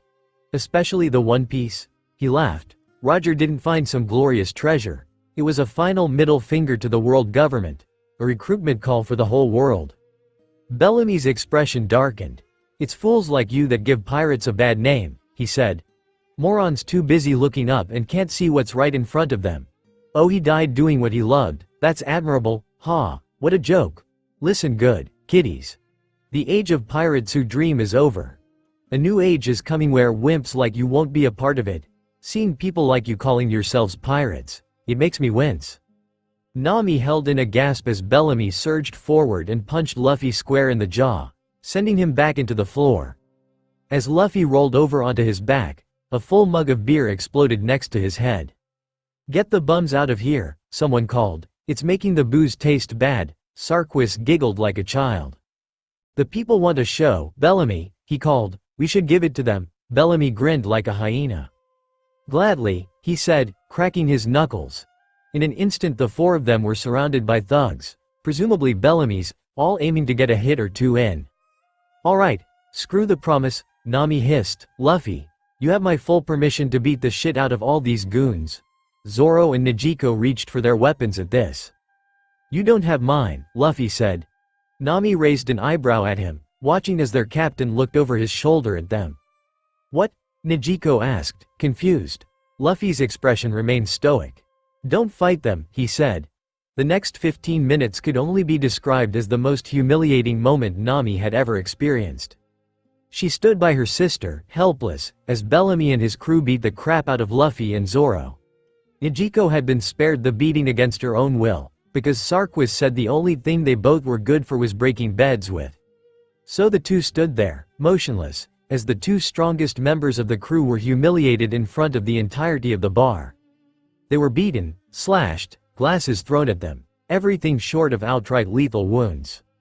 After what felt like an eternity the beating ended, Bellamy taking a step back to admire their work. "Morons," he snorted. "Too busy with your head in the clouds to see my fist hitting you. Do us all a favor. Go home and wrap it up before someone less kind takes you out back and treats you like a sick dog." "Why not take their heads, Bellamy?" Sarquis asked. "Navy's been pretty generous lately." "That's free millions right there, man." Bellamy exhaled loudly and chugged a mug of beer. "And spit it in Luffy and Zoro's faces." "Nah," he said as he wiped his mouth. "I'm done dirtying my hands playing with trash. Hey pretty ladies, get your boy toys out of here before we kill him for real." Nami clenched her fists and considered lobbing an insult, but she could tell this wasn't the time. Both Luffy and Zoro needed to see Chopper now, so it was best they get out of here.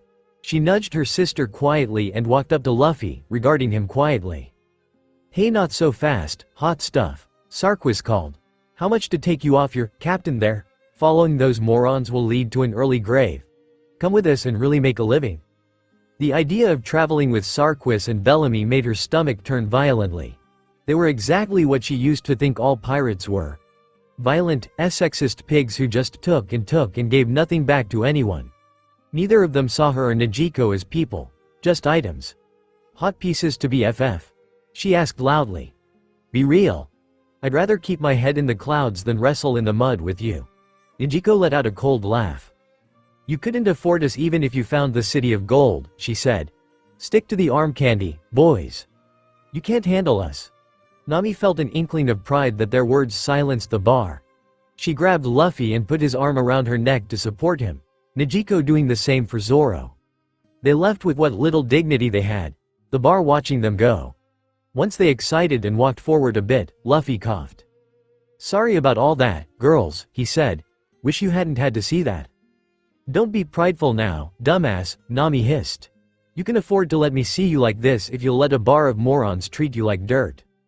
"Seriously," Nejico muttered, "you two could have won that battle easily." "Who said they didn't?" a voice asked. Nami turned, and sitting on the ground nearby them was the big man from earlier with his cherry pies. He gobbled one down in record time, grinning heartily. "God, these are so good," he declared. "What did you say?" Nami asked him. The pirate grinned at her. "Those guys in there gonna end up as the shrimp of the pirate world," he said. "They lost that fight yet they threw all the punches." "Do you know how a fight works, fatty?" Nijiko asked in annoyance. The pirate laughed again, scratching his hairy gut. "You two were impressive as well, lobbing insults like that." He took a massive swig of booze. "The age of pirates who dream is over. What a joke." He slammed his jug of booze onto the ground. "A man's dream never dies," he declared. Nami felt a shiver go down her spine. The man said it with such conviction and determination she believed him to his core. "Who wants to wait for glory to come to them?" the man demanded. "Those who dream the biggest will always encounter times when fighting requires no punches." Nami's eyes drifted over to Luffy, who was watching the man silently. The pirate grinned, showing off all his missing teeth as he stood. "Sorry, am I in your way?" he asked. He took another swig from the jug as he walked past, laughing to himself. "I'm curious to see how you'll all reach Sky Island." With this, he disappeared into the crowd. Nami watched quietly, unsure of what to say. "Should we ask him about Sky Island?" she asked. He seemed to know something. "No," Luffy replied as he stood on his own. "They're dangerous." Nami made a face at this. More boards. Big bro Usopp," Johnny called.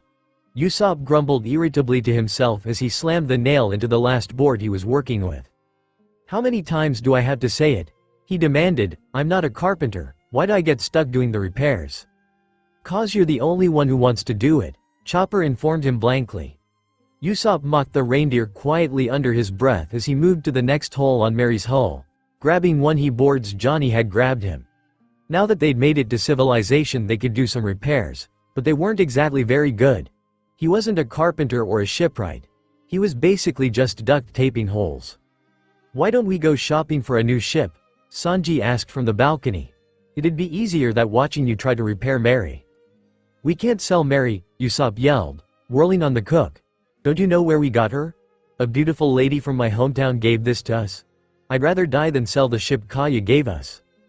"That's pretty romantic, big bro Usopp," Yosaku commented from nearby. Marianne sitting next to him. "Is this Kaya your girlfriend?" What? And no she isn't. She's just a friend. That's sad," Johnny remarked as he wiped sweat off his brow. "Sounds like she really likes you if she gave you a whole ship." Usopp gulped. "Do you think?" he asked weakly. "Kinda," Yosaku agreed. "It's kind of an expensive gift." Well. "I don't know." "Enough you two," Vivi said, joining them from below deck. "Any more and you'll fry poor Usopp's brain." Usopp was glad for the distraction. "How's it looking below deck?" he asked her. "Not great," she answered as she crossed her arms. "The damage isn't as bad, but it still needs repairing. Can't exactly keep sailing in such a dangerous place without fixing it." Usopp sighed at this, hanging his head. "Maybe we need to prioritize a shipwright," he muttered. "This is already annoying." As he continued hammering away, something caught his eye. Looking up, Usopp was greeted by the sight of their 4 comrades returning. 2 of them covered in blood. He spluttered as he got to his feet.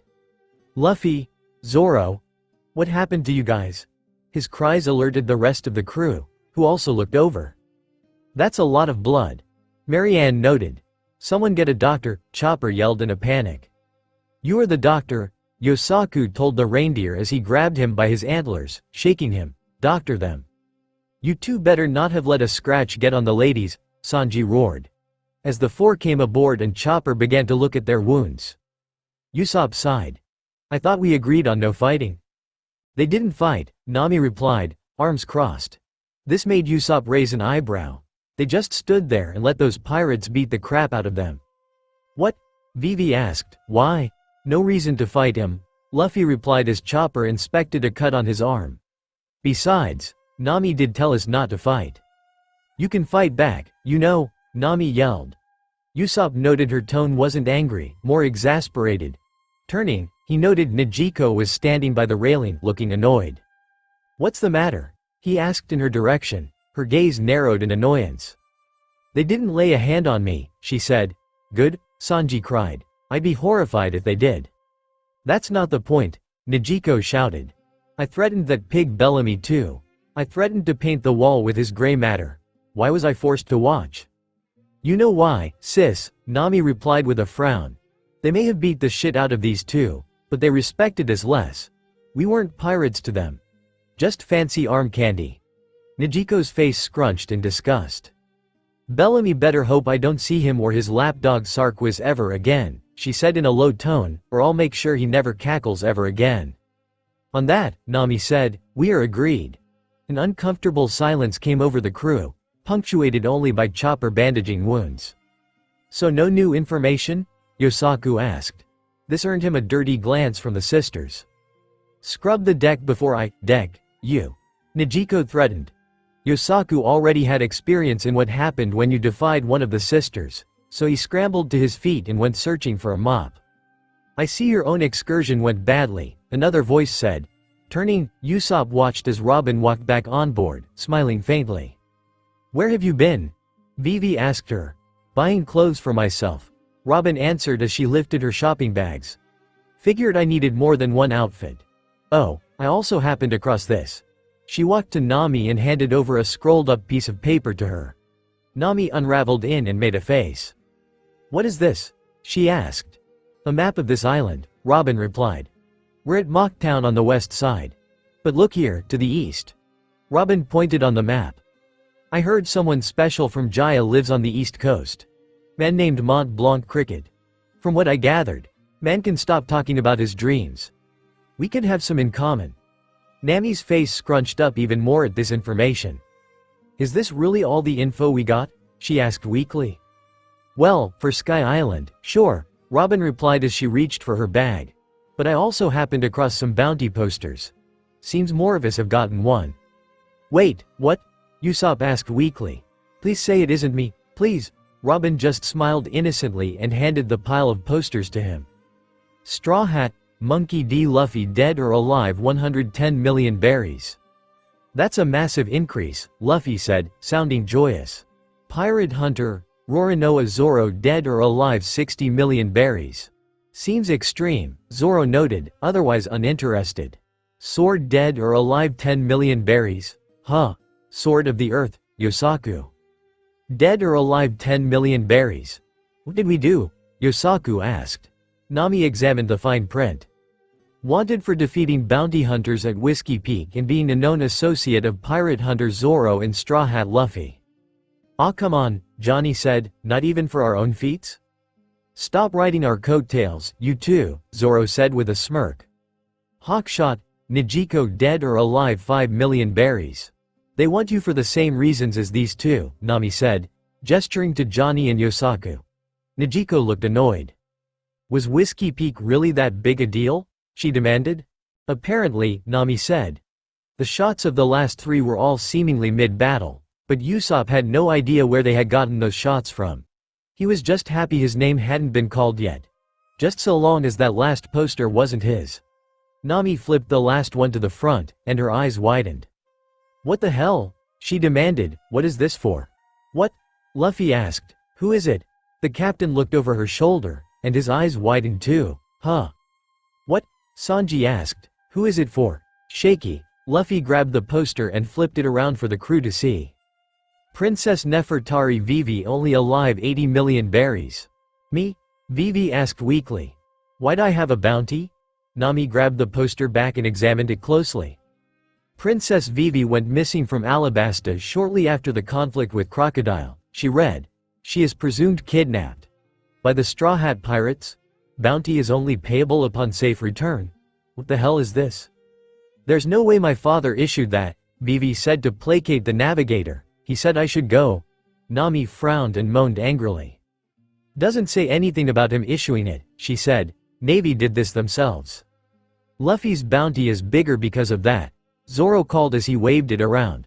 Says here the extra 10 mil was because they assume he's the kidnapper. I didn't kidnap Vivi, Luffy shouted, but I do appreciate the extra numbers, so I suppose it's fine. Fine? Nami asked him. Do you want the whole world after us to get this bounty from her? As opposed to the bounty on me or Zoro? Luffy asked her. Nami just grumbled under her breath at this, making him laugh and clap her on the back. Don't worry Nami, we'll be fine.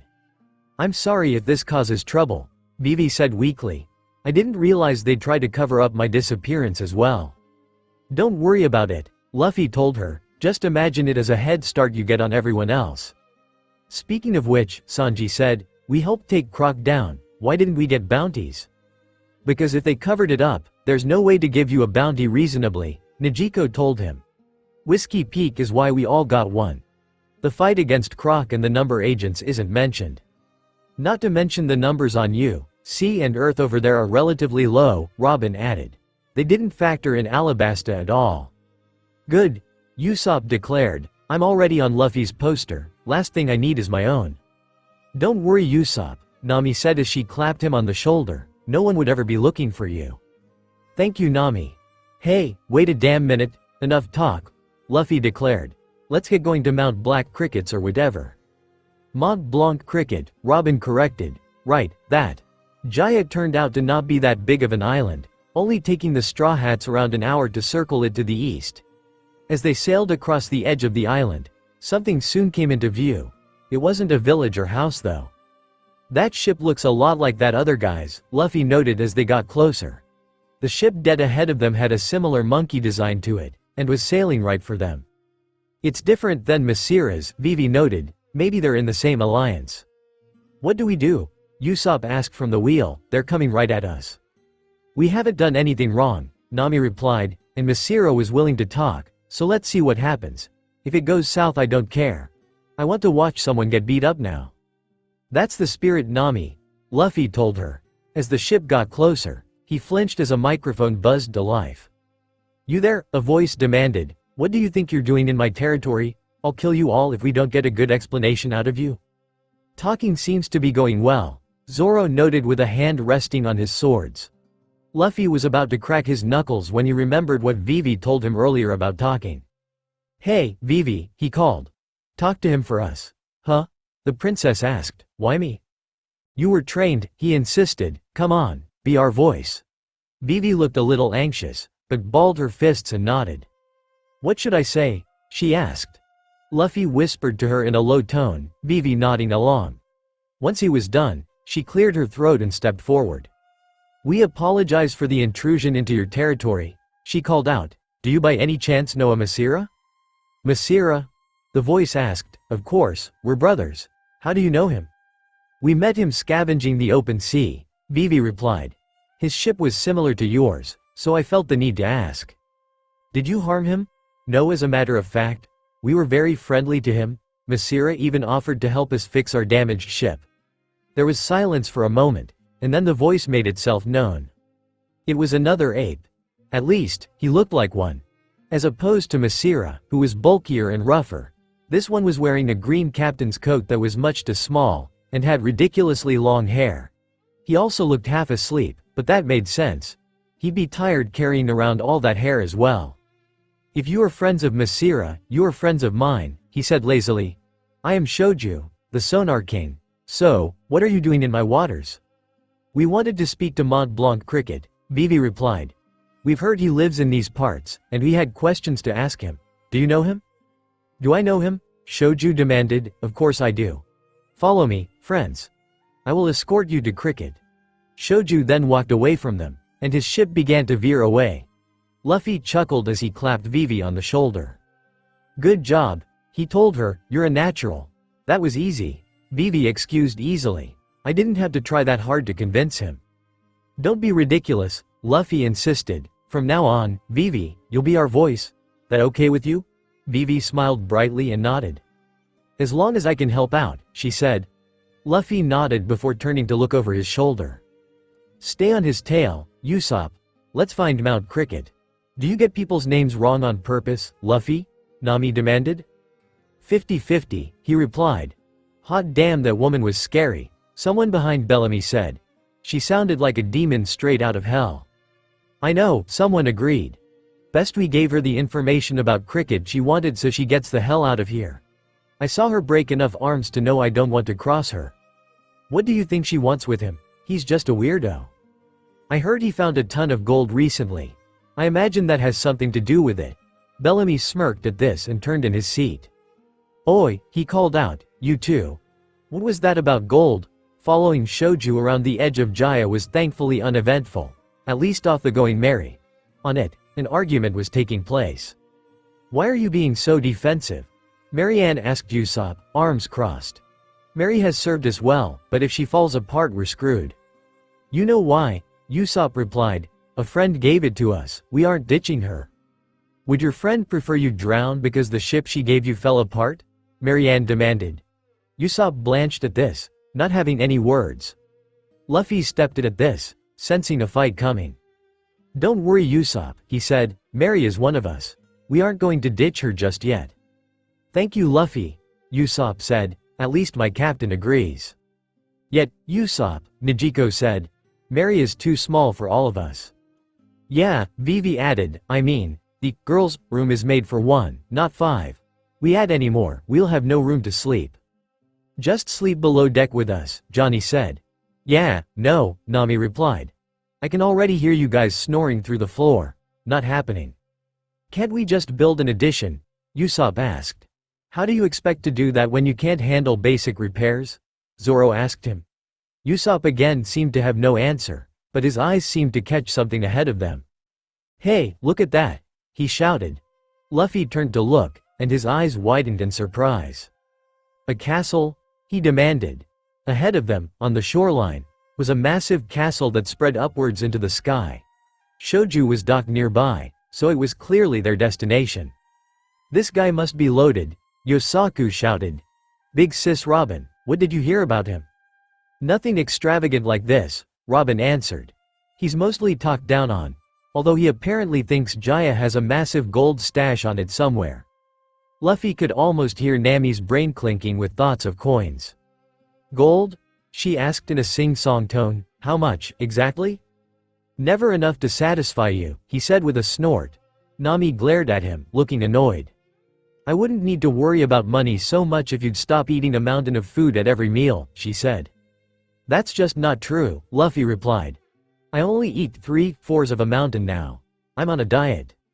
"Really?" Nami asked, grabbing a hold of his cheek. "You're still fat." With this she released his cheek, making it snap back into place and making him stumble backwards. Before he could retaliate, Marianne scoffed. "Place isn't extravagant at all," she said. "Look a little closer." Luffy looked back at the castle, squinting at it as they got close. He couldn't see what she meant, though. It just looked like a normal castle. Once they got to the shore, though, they realized what he meant. "It's a painting on plywood," Johnny exclaimed in surprise as they stared at the tiny hut behind the painting. Comparing the painting to the hut behind it was giving Luffy whiplash. "I saw paintbrush marks when we got closer," Marianne explained from between Johnny and Yosaku. "Paint is cracking thanks to water, too. Needs to be waterproofed." "Where's your friend?" Luffy asked Shoju, who was lounging in a chair nearby.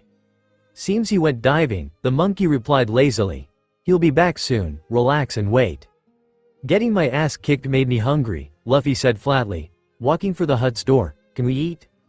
"Didn't you just say you were dieting?" Nami asked. "It's a cheat day." "What, this and every day?" Ignoring his navigator, Luffy opened the door to the hut and peered inside. It was painfully empty, making his stomach groan in irritation. He'd have to go get something later. Closing the door, he walked back a few paces and threw himself down on the ground, yawning. "Let me know if anything happens," he said. He put his straw hat over his eyes, but stayed awake and listened to the others talk. "So, my newfound friends," Shoju said. "What are you looking to ask Cricket?" "We were looking into the rumors of Sky Islands," Vivi replied. "Apparently Mr. Cricket is well known for chasing dreams." Luffy smiled as she talked. She really was good at this. "Sky Island, huh?" Shoju asked, voice deepening. "Are you here to make fun of him, then?" "No, of course not," Vivi said. "We're trying to get to Sky Island." Shoju was quiet for a moment before letting out a laugh. "We'll see what Cricket thinks," he said, "but I see why you came looking for him now. Everywhere else on Jaya you'd get laughed out of for thinking the place was real." "You don't say," Nejico muttered. Luffy could tell she was still irritated by what had happened back at the bar, but he didn't say anything. The fat ass they'd run into outside the bar was right. They hadn't needed to throw any punches. "What's this book?" He heard Johnny asked. The king of liars, Noland. Huh? Sanji asked. I know that book. It's a fairy tale from the North Blue. Why do you know that? Nijiko asked him. Haven't I mentioned it? I was born in the North Blue. He replied, raised in the East Blue though. Let me see it, Nami said. Luffy heard her open it before continuing. In a country somewhere in the North Blue, there was a man named Mont Blanc Noland. He was an adventurer who told stories of adventures he'd had. However, the townsfolk never knew whether or not his tales were true. Sounds like Usopp, Zoro noted. Hey, Usopp shouted. One day, Noland came back to the kingdom and told the king, there is an island out there that has a mountain of gold on it, Nami continued. So, the king brought 2,000 soldiers with him as Noland led them to the island. They had to face vicious waters and sea monsters, but they soon reached the island Noland spoke of with only 100 soldiers. However, when they got there, all they saw was a jungle. They lost 1,900 soldiers? Marianne asked. Yikes. Noland took the blame for the catastrophe and was sentenced to death, Nami said, turning the page. Before he died, he said, I know, the island fell into the sea. But by now, no one believed a word he said. Noland continued to lie until he died, but no one listened to a word of it. The pathetic liar died with no one listening to his words. Nami went quiet as she finished the story, closing the book. What the hell was the point of that story? Nijiko asked. That you shouldn't tell lies, Sanji replied. It's a good book for kids, and Usopp. Do you guys have a problem with me? Usopp demanded. We love you just the way you are, Usopp, Vivi reassured him. Why do you sound so listless? The liar demanded. Noland sounds like Roger, Luffy finally said. Does he? Yosaku asked. How? Both men died talking about their dreams, Luffy said as he sat up. Only people believed Roger. The island mentioned in the book must be Jaya, Robin reasoned. Cricket is looking for Noland's gold. They're both called Mont Blanc, Sanji said. Family connection? You could say that, Shoju affirmed. Before anyone could say any more, the sound of someone surfacing from the water rang nearby.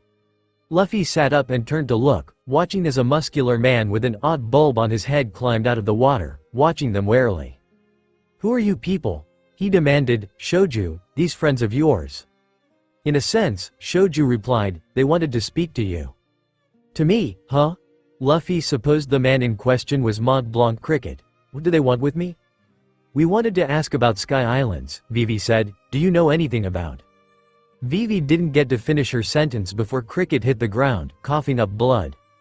After dragging Cricket inside, Chopper started giving orders. He ordered all the windows open and fresh, cold towels be applied to Cricket's forehead, and he watched the man closely as he breathed raggedly. What's the diagnosis, Doc? Luffy asked him from a chair nearby. Decompression sickness, most likely, Chopper replied. It's what happens when you free dive too deep into the ocean with no protective gear.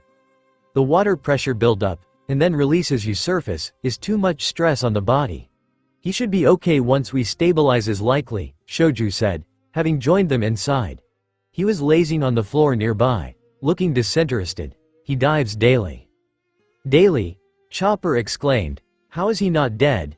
Decompression sickness is no joke. Luffy watched as Chopper reapplied a fresh towel, frowning. He wanted to talk to his guy about Sky Islands, and now he was out cold. I'm gonna take a walk, he said. Warn me if he wakes up. Don't stray far, Nami told him. I won't, he replied. Opening the door, Luffy walked outside and back into the open air. Just in time to get a punch to the face. Let the boss go, a familiar voice shouted. Boss, Shoju. Are you okay? I spotted an unfamiliar ship and a ruffian here. Ruffian? Luffy demanded, already annoyed he'd been hit. Jumping to his feet, he prepared to punch back when he realized it was the other ape guy from before. What had been his name? Mastodon. Easy Masira. Shoju's voice echoed from inside. They're friendlies. No need to start fights. Oh, Masira said, my bad then. Sorry friend. I mistook you for a hey. You're that pirate from earlier. What a coincidence. An annoying one, Luffy grumbled, wiping dirt from his face. The punch hadn't hurt, of course, but he was still miffed. He was about ready to punch the monkey back, but he caught Nami giving him a death glare from the doorway. Smiling as innocently as he could. He lowered his arm and acted as though he hadn't been about to deck Masira in the face. Nami pointed 2 fingers at her eyes, then aimed them at him threateningly. He understood perfectly. She was watching him. Masira hadn't hurt him, but Nami definitely would. "What are you doing here, big guy?" Luffy asked him instead. "Ah, this is the base of operations for our pirate group, the Primate Pirates." Fitting name. "What was that?" "Nothing," Luffy said swiftly. "Not important, you guys know Cricket long." "Long time," Masira agreed cheerily. "We've been working with him for years. We usually live on our ships though, as the house is too small for all 3 of us." Luffy figured the house was too small from anyone, but he didn't mention that. Before he could say anything more, Nami poked her head back out the door. "He's waking up, Luffy," she told him. Thankful to be free of the ape, Luffy walked back towards the house, was greeted by the sight of Cricket sitting up, groaning as he did so. "Nice to see you back up so fast, Onionhead," Luffy said. "Hard to stay out when you morons won't stop screaming," Cricket replied irritably. "Still, I am grateful for your doctor. I already feel much better." "No diving for a few days," Chopper warned. "Else he'll make it worse." "Yeah, right," Cricket replied. Luffy got the sense that the man wasn't taking Chopper very seriously. "Anyone got a smoke?" "Here ya go," Sanji said, offering him one. Taking the cigarette, Cricket also took a light from Sanji's lighter, thanking him as he did so. "What did you guys want again?" he asked. "Shoju said you wanted my help or something." Luffy looked to Vivi, who was already stepping forward. "We came to ask you about Sky Islands, Mr. Cricket," she said as cordially as she could. "We've heard you're a man familiar with fairy tales." Cricket watched her quietly for a moment, puffing on his cigarette. Then he burst out laughing, rocking the tiny house with the noise. "Sky Islands," he roared. "Miss, what castle did you grow up in? That's a tall tale, Sky Islands." "Huh?" Luffy felt annoyed that the onion-headed geezer was laughing at them, so he took a step closer. "Are you trying to say they don't exist?" he asked. Cricket stopped laughing, taking a long drag from his cigarette. "Who knows?" he asked. "I sure don't. I know of a man who said they did. A great liar he was." All eyes in the room turned to Usopp. "What?" Usopp demanded. "I've never met this guy before. Stop looking at me." "Well, you are known for lying, big bro," Yosaku told him. "And not much else," Marianne replied from between him and Johnny. "No, not your friend," Cricket interrupted. "The great liar, Noland." "From the storybook," Nijiko said. Cricket agreed. "He and I are distantly related. Granted, he and I are generations apart." "The gold you're looking for is his from the fable, then?" Robin asked. Cricket grunted as he shifted. "Yes, it is." "So you're here to prove him innocent?" Usopp cried. "That's awesome, old man." Johnny and Yosaku immediately sniffled. "Mr. Cricket, that's so cool of you," Johnny said. "Quit talking out your ass," Cricket shouted, making the trio jump. "I don't care about Nolan's reputation. He's dead and gone. I care about my own life. Nolan's lie ruined my family's life, all the way down to me. My entire childhood I was ridiculed for being a Mont Blanc. I'm here to see if my life was ruined on a lie or not. If my suffering was caused by him, or by the people who refused to believe him." "And the monkeys?" Zoro asked. "Fans of the story," Cricket replied with a hand wave. Shoju Amd Masira nodded. "It's such an epic tale," Masira cried out. "We wanted to find the gold Nolan spoke of. That's why we're divers." "Yes," Shoju agreed, "we'll find that gold for sure." "Enough about monkeys," Luffy interjected, feeling they were too far off topic. "What did he say about Sky Islands, old man?" Cricket scoffed at him. "Impatient, eh?" he asked, reaching over to his bookshelf nearby. He pulled out a ragged leather journal, flipping it open. "You won't find anything in that kid's book about Sky Islands, or even anything in this captain's log. Just a single paragraph says anything about it." Having found the page, Cricket handed the book to Nami. "Have a read, miss. See what it says."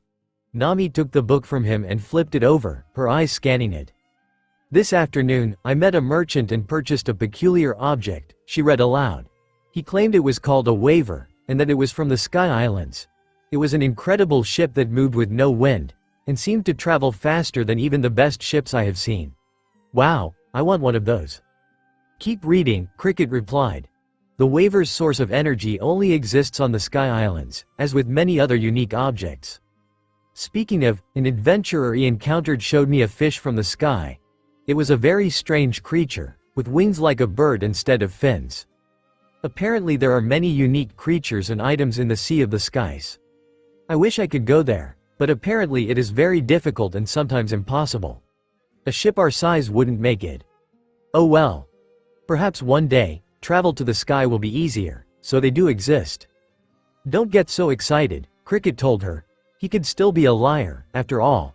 Who knows if it really exists? It's doubtful he's lying, Robin said, a hand on her chin. His writing style suggests he is regaling a factual experience, not making something up. No one writes a personal log in lies. That's just silly. I suppose it's possible that the men we spoke with are liars and charlatans, but I don't think Noland himself was lying. I remember reading stuff like that, Vivi said. Back in the old days, frauds used to use monkey and fish skeletons to pretend they'd found a fishman corpse, trying to sell to the highest bidder. Yeah, and it was harder to tell if they were liars back then too. Nijiko agreed. Yosaku and Johnny practically had steam coming out of their ears. So are we going to the sky or not? Yosaku asked. I'm lost. Yeah, me too. Johnny agreed. It's possible, all right, Cricket said. We can help you, too. Just one question for you lot. What? Luffy asked. You ready to die over this? No, Usopp answered immediately. Why do you ask? Luffy asked. Cricket took another drag from his cigarette, exhaling loudly. Because you'll be risking life and limb to get there is all, he replied. Have to make sure. Of course we're sure, Luffy replied. I can't be king of the pirates if I've never been to a sky island. You definitely can, Usopp argued. Cricket just laughed. King of the pirates, huh? Well now who sails? He stood from his seat and cracked his back. If you want to get to Sky Island that bad, we'll help ya. Just don't come crying to use if you get killed. Listen up, Cricket said as he walked out of his house. I'll tell y'all everything I know about the Sky Islands. Believe or don't, this is what we know. I believe you, Luffy answered. He'd already spent a good portion of his life believing in one legend. What was another going to cost him? Cricket just regarded him bemusedly before continued. Sometimes in these seas, he said, the sky will grow dark as night out of nowhere. Some people have even seen figures in them. This darkness is caused by an extremely dense cloud formation in the sky. Nimbostratus? Nami asked. They can't make the sky dark, but not like nighttime. I'd be likely to agree if it was that type of cloud, little miss, Cricket replied as he took a drag from his cigarette. But it isn't. These types of clouds are called Millennium Alonimbus. These clouds don't descend or create rain. They stay stagnant, like cloud fossils that could be millions of years old. No rain? Nami asked, brow furrowed. Luffy thought she looked goofy when she thought this hard. But at the density required to blot out the sun, surely they would. Our current understanding of clouds says that's the case, Cricket agreed. But this wouldn't be the first time we humans discovered something that shattered our previous understanding. If Sky Islands do exist, the only reasonable location would be on these clouds. I'm assuming how to get there is the life and death part, Nijiko offered. Cricket nodded along to this. Naturally, he said. That involves the knock-up stream. Knock-up stream? Nami asked. Is that the same thing as the blast-off stream? Different name for the same anomaly, Cricket said. Pressurized water gets shot high into the sky frequently around here. That's your ticket skyward, right there. Is such a thing even possible? Vivi asked incredulously. The poor Mary would get torn to shreds. Yeah, I'd like to avoid that, Usopp claimed. Most ships would, yes, Cricket said. Including yours, from the look of it. But the key is the timing. You need to ride that current all the way to the Sky Island. Time out, Nami exclaimed. How is such a thing even possible? Is it a gigantic geyser? Some sort of water volcano? If I knew that I'd have mentioned it, Cricket replied looking annoyed. The best theory is that cold water gets trapped inside underwater caves, gets heated by the planet's core, and erupts upwards once it boils too much. You have to ride the stream upwards at the same time the clouds are above. Such a thing is not a frequent occurrence, but you're in luck. Sky Island is nearby. How do you know that? Luffy asked curiously. Because the sky went dark today, he replied. When the skies turns to night during the day, it means the Millennium Alonimbus is approaching. Give that, we still need to time the eruption with the cloud's arrival. The knock-up stream only happens 5 times a month. We'll need to be lucky to catch it, and you'll be even luckier to not smash back into the water at any point during this event. The crew could practically hear Usopp shaking.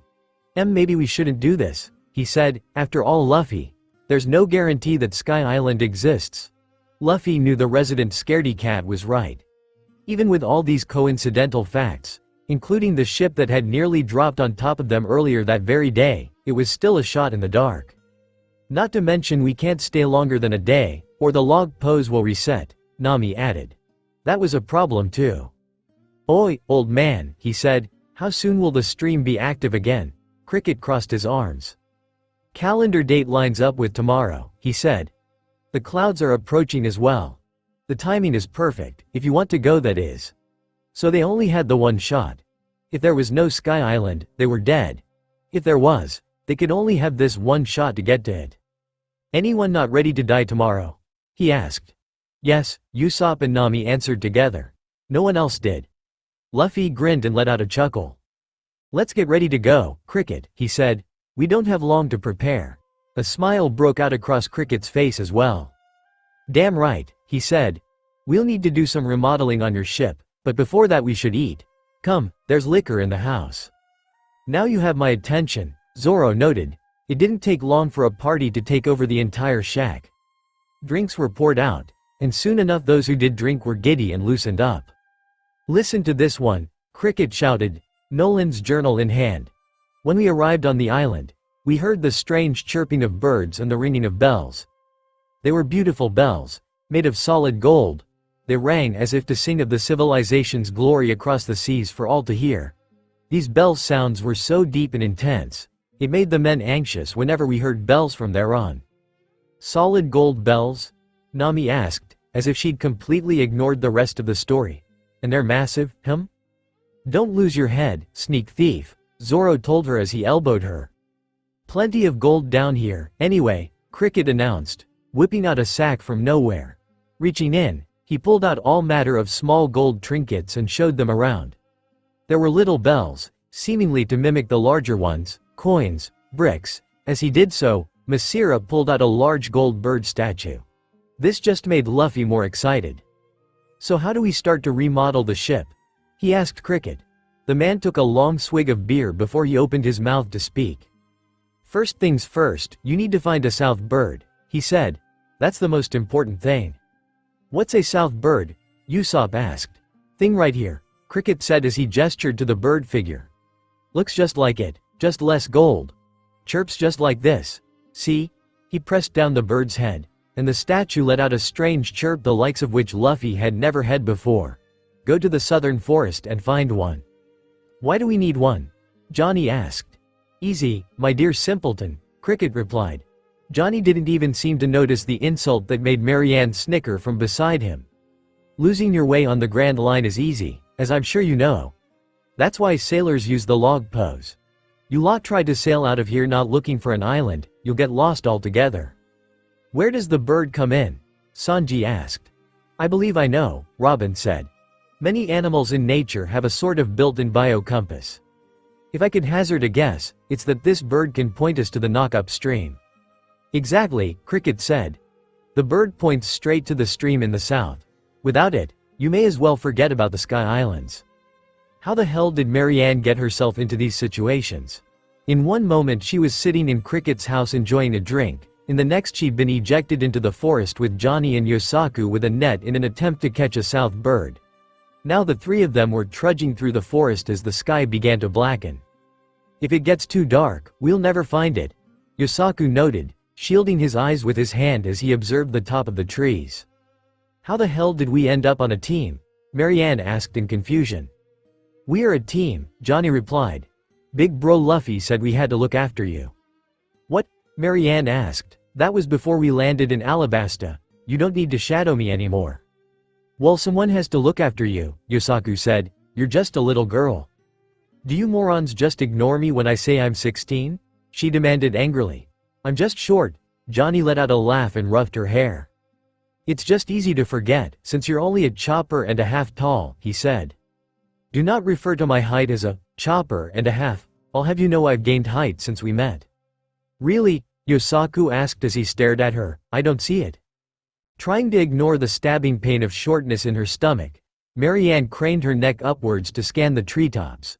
She knew the bird had to be shaped like the idol cricket had showed them, but other than that, they was it big or small, colorful or not at all. Thankfully she had a good eye for color. Otherwise it might have been even more annoying. Which is what alerted her to something being wrong. Above them, in the canopy of the trees, something was gathering. No, a whole lot of somethings. Bugs. Marianne watched in horror as a swarm of locusts descended on them, ready to swallow her whole. Run, she screeched, turning and bolting as fast as her legs could carry her. Both swordsmen soon followed after her, quickly overtaking her. Why are we being chased by grasshoppers? Johnny demanded. Did we mess up their nest or something? Yosaku asked. Who cares? She demanded, just run. Marianne could say this all she wanted, but the truth was she was falling behind. Johnny and Yosaku got further away with every stride of their longer legs, and the buzzing of the locusts got louder. One flew right past her ear, and she screeched. Carry me, she shouted desperately, I can't run fast enough. Didn't you just say you weren't a little girl? Johnny asked. I'm short, okay. I'm short, they're gonna catch me. Damn it all. Yosaku shouted. Slowing down, the swordsman veered and grabbed her around the waist, throwing her over his shoulder. He did it with so much ease Marianne forgot to be offended at her own lack of weight. Despite being able to flee the locusts, she now had a full view of them from Yosaku's back. They looked mad. Run faster, you oaf, she cried, they'll catch us. I'm going as fast as I can. Unpaid transient. Yosaku snapped back. She'd ask where he learned the big words later. Deciding she did not want to become Locust Chow, Marianne dug into her pack and looked around for what she needed. Pulling out a vial of betrayal black, she uncorked it and reared back. Once a few locusts got close enough, she splashed the paint directly into the swarm. The effect was imminent. The size of the locusts meant that getting splashed even a little switched their loyalty. In an instant about a quarter of the swarm turned on the others, attacking their brethren. It wasn't enough to stop them from getting chased, but it did slow them down. Go go go, she shouted. Johnny and Yosaku sped up at her will, putting distance between them and the bugs. What the hell was that? Johnny asked, why were they chasing us? Who cares? Marianne asked, bouncing on Yosaku's shoulders. Let's get the hell out of here. But we need that bird, Yosaku replied. Screw the bird, I don't want to die to bugs. What the hell is wrong with this forest? Nami demanded angrily. She ducked as the giant praying mantis she was fleeing from swiped at her, before Luffy punched it in the back of the head. I don't know, but these bugs are sick, he shouted gleefully. Nami, look, it bleeds green. I don't want to look, that's disgusting. This bird better show up soon, Nijiko said in disgust as she fired a bullet in between the eyes of a huge centipede. I'm losing my patience. Cho. Nami's ears perked up when she heard a bird call. Her eyes darted to the tops of the nearby trees, but with the sun setting it was hard to see anything. I think I heard the bird, she called to Luffy. Do you see it? Luffy cartoonishly stretched his neck to crane it upwards, humming to himself as he kicked a moth in the head. No, he answered, nothing. I don't see it either, Nijiko offered. Nami frowned as she did a spin, still unable to see anything. This is ridiculous, she hissed. What is even happening in this forest? Vivi was exhausted. It wasn't because she was running or fighting. It was because was mediating between Zoro and Sanji. Somehow, as the crew split up, she'd been stuck with them, Chopper and Usopp. Usopp had insisted going with the stronger members of the crew, which she thought had something to do with it. Guys, can we please focus on finding this bird? She asked, interrupting another argument about Lord Nuwhat. Sanji, can you please keep your eyes open? For me? Vivi knew she was being manipulative, but she wanted out of this as fast as possible? I'd do anything for you. Vivi Swan, Sanji shouted happily as if the prior argument had never happened. Zoro still looked annoyed. As long as he didn't walk off randomly, they'd be fine. Good thing you're here, Vivi, Chopper noted from her arms. She'd long since picked him up and started to hold him like a stuffed animal, which he didn't seem to mind. It's hard getting those two to stop arguing. I was brought along to do the talking, she reminded him, so it's nice to fulfill my purpose. Granted, it isn't hard to make Sanji do something, Usopp said with a cheeky grin. All you really need is to be a woman. That was also true. Sanji wasn't exactly hard to please. He is rather persistent, isn't he? Chopper asked. Maybe I should run some tests on him, see if he's okay. He isn't, Usopp replied, he's sick in the mind. He is? Chopper asked. Vivi sighed as Usopp chuckled. Indeed, Usopp said. Sanji suffers from, will do anything if he might get laid, itis. It's incurable, sadly. Oh, poor guy, Chopper muttered. Usopp, please don't fill our doctor's head with nonsense, Vivi said. Else he'll try and cure us with potions and magic SP. Vivi was cut off by a cracking sound, making them all pause. Zoro's hand flew to his swords, and Usopp hid behind her. How manly. No one got to ask what had just happened, as soon a rumbling sound passed through the air. And it got louder, and louder. Turning in the direction of the sound, Vivi's eyes widened as she saw a massive boulder flying towards them, showing no signs of stopping. Usopp let out a scream that could compete with a bird screeching as it barreled towards them. It didn't get close, though, as Zoro and Sanji flew into action. Zoro drew a single blade and prepared himself, waiting until the boulder got a little closer. Once it passed a certain tree, he burst forwards and brought his sword down on the boulder, splitting it vertically. As it split, Sanji jumped up in between the pieces and raised his legs, kicking them off to the side. In a split second, both of them turned the boulder into a complete non-threat, the pieces coming to rest in some underbrush. I didn't need your help, Zoro noted. I didn't ask for yours, either, Sanji said. Yet you both worked in perfect sync, Vivi thought to herself. You both saved us, she said to calm the storm. What the hell was that? Why did that come flying at us? It wasn't a boulder, Zoro noted. It was a bug. Vivi raised an eyebrow, turning to look at the remains. Sure enough, the bisected bug was oozing. Why did it roll at us? Usopp wondered aloud. Was it just a coincidence? Someone did it on purpose, Zoro said as he regarded the split boulder. We're being hunted. Don't say stuff like that, Usopp cried. You're freaking me out. Cho cho cho cho. A bird's cry punctuated the darkness around them, making them all look up. He's over there, Chopper said, pointing his hoof upward. Following this, Vivi saw the bird in question. It had a deep purple color to its feathers, while its stomach was green. Its bill was long and shaped oddly, with a bull color on the end. The important part, though, was that he looked exactly like the state they'd seen. Now we just need to grab him, Vivi said. Cho, the south bird chirped. Chopper blanched. That wasn't necessary, he shouted, we just need your help. Cho, well, we haven't done anything like that. Don't antagonize people for no reason. Cho cho cho, wah? That was uncalled for? What is he saying? Vivi asked. Chopper looked annoyed with the bird, pouting in her arms. I won't repeat most of it. It was half cursing. But from what else he said, he's the one who threw the rock at us. He's also been messing with the others. He finds it funny that we're running around aimlessly. Can you tell him we just need his help for a bit? She asked. We won't hurt him. Yet, Zoro muttered. Cho, Vivi was about to ask what he said, but it soon bent order. The bushes around them exploded, revealing hordes of massive bugs. Forced to drop Chopper, Vivi whipped out her peacock spinners and sliced open a beetle that tried to grab her. Why are the bugs listening to it? She demanded as she readied herself to fight. Bird is asking to become wings, Sanji muttered, punting the ant back into the woods. We need to keep up with him, Chopper said. He's been commanding the bugs to attack the others, too. So we need to stop him. Before the group could even more, the line of trees were sliced down in front of them.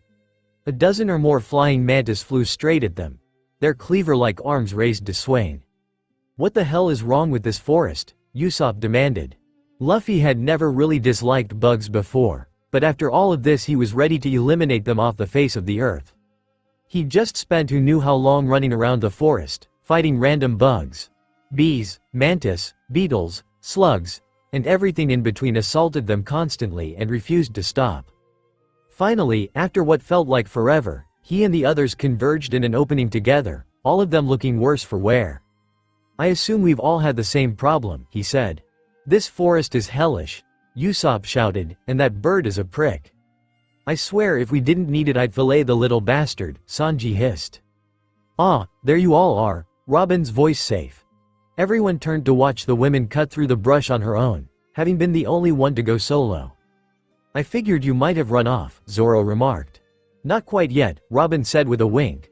"I'm used to working solo, so it just worked better for me." Cho cho cho. Everyone looked up in sync to see the south bird up in the trees, seemingly laughing at them. Luffy was getting far more interested in Sanji's idea by the minute. "Ah, there he is," Robin said. Luffy watched as arms sprouted straight out of the bird's body, grabbing it to prevent it from flying off. More arms sprouted off the trees and pushed it, causing the bird to tumble to the ground, squawking its head off. Chopper Visible flinched. "That bird swears like a real pirate," he said. Luffy chuckled as he picked the bird up, still wrapped in arms. "Had your fun, did you?" he asked the bird, who looked alarmed at his current state. "Listen closely, you little bugger. You're gonna come with us and point south. If ya don't, I'm trying Sanji's chicken wing recipe. Got it?" Luffy didn't know how the bird understood him, but it nodded vigorously. "Good. How long did that take us, anyway?" "The sun had set," Nami said, "so a few hours, at least." "Maybe we fry him up after we find the knock-up stream," Nijiko said. "We'll figure that out later," Luffy replied. "Let's get back to the old man before the sun rises and we lose our chance." Having found their psychotic bird, the crew reoriented themselves as best they could and made back for Cricket's house. Finding their way back in and of itself was a challenge, as they had gotten totally and completely lost. However, after a decent hike through the trees, they managed to find their way back to Cricket's before the sun rose. That wasn't the shocking part. That came when Luffy realized they'd walked straight into the aftermath of a battle. The area around Cricket's house looked like a battlefield. Various household items were strewn all over the place, the house itself looking in need of repairs. That wasn't the worst part. That came when he saw Cricket, Masira and Shoju were lying around on the ground, covered in blood and dirt. "Cricket," he shouted, dropping the bird onto the ground as he ran to the man's side. Chopper ran up with him, assessing the damage. "Various cuts and bruises," he said as Luffy shook him. "Possible concussion, internal damage. Battle must have been pretty intense."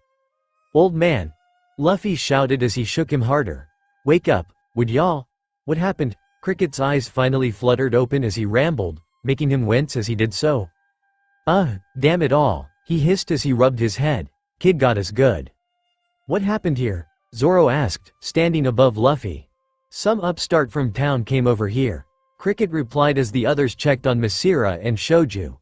"Claimed he'd heard about the gold we'd found and said he wanted it, took it for himself." "Gold?" Nami asked from Masira's side. "You mean the gold you guys have been diving for?" "Yeah," Cricket said, glaring at the ground. "All of it. He and his men took all of it." Luffy felt a vein bulge in his forehead. He recalled how Cricket said Nolan's lies had ruined his life. How he'd stayed here to find out if his ancestor was a liar or not. How Masira and Shoju had been helping him, diving day in and out. "Cricket," he said in a low tone, "do you know who did this?"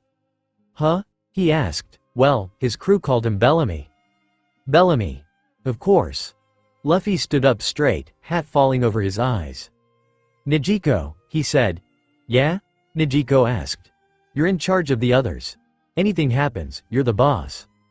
"You got it, Captain," Nijiko said. "Zoro, Sanji," Luffy said as he turned.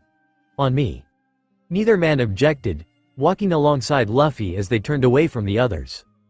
"Don't do something stupid, kid," Cricket shouted, trying to stand. "That gold isn't valuable enough to risk your life over.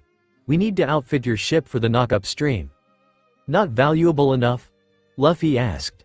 He turned to meet the Mont's eye, not backing down. "I disagree, Cricket. That gold is a part of your dream. No one ruins the dreams of my friends. Not while I have something to say about it." With this, he turned back, Zoro and Sanji following him as they made their way back to Mock Town. Mock Town was always a mess of people partying, drinking and screwing, but that night in particular was even more louder than usual. Inside the tavern closest to the sea, Bellamy the hyena and his crew sat and drank the night away.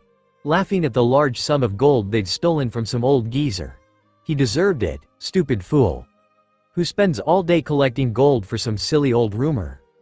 Bellamy ruminated on this as he swirled his glass around, watching the liquid inside swish with the motion.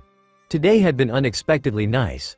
First he got to thrash some morons who came in, next he stole millions in gold. This just kept getting better. "Yo Bellamy," Sarkis called, "what are we gonna do with all that gold?" "What do you think?" he asked with a smirk backwards. "We sell it off and then get stupid drunk." His crew roared in approval at this, making him cackle as he tossed back the rest of his whiskey. He was about to shout for another when the door to the bar exploded inward, flying off its hinges onto the floor. Turning, Bellamy saw the two morons from earlier in the day, along with some overdressed schmuck in a suit. "Where the hell is Bellamy?" the one in the straw hat demanded, face as vacant as ever. Although he couldn't lie, Bellamy detected anger in his eyes. "What are you idiots doing out this late?" Sarkis asked. "Shouldn't you be in bed by now? Adults are the only ones awake at this hour." This caused the crew to roar with laughter, Bellamy smirking alongside them. None of the trio moved. "I'm only gonna say it one time," he said. "What was his name? Straw Hat Luffy? Give the old man his gold back?" "Ah, that's previous," Bellamy said. "Whittle baby came to get the geezer's gold. Scram kid. Go bother someone else before I gut you like a fish." "I don't know if you heard him," the suited moron said, smoking a cigarette. "He said he was only gonna say it once." Bellamy clicked his teeth in annoyance at this. "Get them out of my sight," he muttered. He heard members of his crew stand up chuckling, so he turned his back. He had no interest in watching kids get killed. He heard swords be unsheathed, pistols cock, and knew they were screwed. He heard them rush, a fight about to start. His eyes widened as members of his crew went flying over his head shouting in surprise, hitting the back wall and falling unconscious. He turned as he heard more of them getting attacked, and watched as another dozen of his men flying. The one in the suit jumped up from his hands, his spinning kicks having tossed away all his men. "See, we didn't need to get so violent," he said, especially in front of the ladies. Bellamy assumed he was talking to the bar wenches on Sarkis's lap, and he growled. "You're so tough, beating some random no-names," he said. "Step outside with me, Straw Hat. I'll show you what a battle looks like. Sarkis, with me." The man moved the women off his lap and got up with him, both of them stalking behind the other pirates as they went out onto the street. He was going to beat this kid's ass so bad, he crawled back to the East Blue where he belonged. "Take his swordsman for me," he told Sarkis, stretching his legs. "I want them all beaten and bruised." "Do you care if I slice him up a bit?" Sarkis asked. Bellamy grinned like a wolf. "Not at all," he said. Sarkis stepped out ahead of him, and Straw Hat nodded at his own swordsman. The man with green hair stepped out in front, looking bored of the state of affairs. Sarkis laughed. "I hope you're ready," he called as he twirled his blade around his hand. "They call me Big Knife Sarkis, and I'm gonna take this big knife and show you why little kids shouldn't be running around the Grand Line." The swordsman drew two of his katana, looking bored. "Introduction wasn't necessary," he said. "I'll forget your name the second you're out of my sight anyway." Sarkis growled under his breath, pressing forward. He attacked with a flurry of blows, swinging his blade every which way and bending his body to attack at peculiar angles. It did nothing, the other swordsmen blocking them all with fluid defense. Sarkis swung high with his blade, but had it knocked out of the way. He went with the momentum and twisted his body, kicking at his opponent's stomach. This too was easily sidestepped. "We don't have all night, Marimo," the man in a suit said. Bellamy noticed that he'd gone to stand with the women Sarkis had been with, an arm around each of them. "Hurry it up." "Don't tell me what to do," Marimo replied. Sarkis stood tall and laughed, turning to face his opponent. "I knew I recognized you from somewhere," he said. "Pirate Hunter Zoro. I knew I remembered seeing your face recently. You've been slumming it up with Straw Hat Luffy." "Excellent observation," Zoro noted. "If only your swordsmanship was as good as your eyesight." "Do you think I care what an East Blue guppy thinks of me?" Sarkis asked. "You're in the big pond now, Roronoa, and I'm gonna show you what a big fish looks like." Sarkis took off sprinting at Zoro, who remained perfectly still. After gaining momentum, Sarkis jumped into the air and spun vertically, his blade becoming a blur of steel. "Big chop," he shouted, flying straight at Zoro, who still had not moved. One sword style. Lion's song. Had Bellamy not been as strong as he was, he would have missed the attack happening. As Sarkis closed in, Zoro raised a single blade and, in one swift motion, slashed Sarkis diagonally across his body and sheathed the blade in an instant. Sarkis collapsed into the ground, not moving. Zoro looked back at him, a look of disinterest on his face. "My students could have beaten you," he said, "and my aim is a much higher peak than you." He then turned to Bellamy, eyeing him like a hawk would a mouse. "Luffy isn't going to ask again." Bellamy could shake off the surprise of Sarkis's defeat later. He had a chump to beat up. "Sorry Roronoa, I want a piece of your captain," he said, "and I'm not handing over that treasure to anyone." "That sucks," Straw Hat Luffy said as he walked in front of Zoro. "I was hoping to beat your ass after I secured it all. I guess it doesn't matter which comes first." There was a beat of silence between the two, Bellamy leaning down as Luffy cracked his neck. As they stared each other down, he could hear someone running up behind them. "Bellamy," he heard someone shout, "Bellamy, don't. You can tell me later," he snarled angrily, "I'm busy." "No you don't understand," the man shouted, slurring his words. "Straw Hat Luffy isn't worth 30 million. "Huh? I could have figured that. He's worth 110 million, Bellamy's eyes widened and whirled in surprise, seeing one of his men brandishing a bounty poster. He stalked up to him and grabbed it, staring at it in surprise.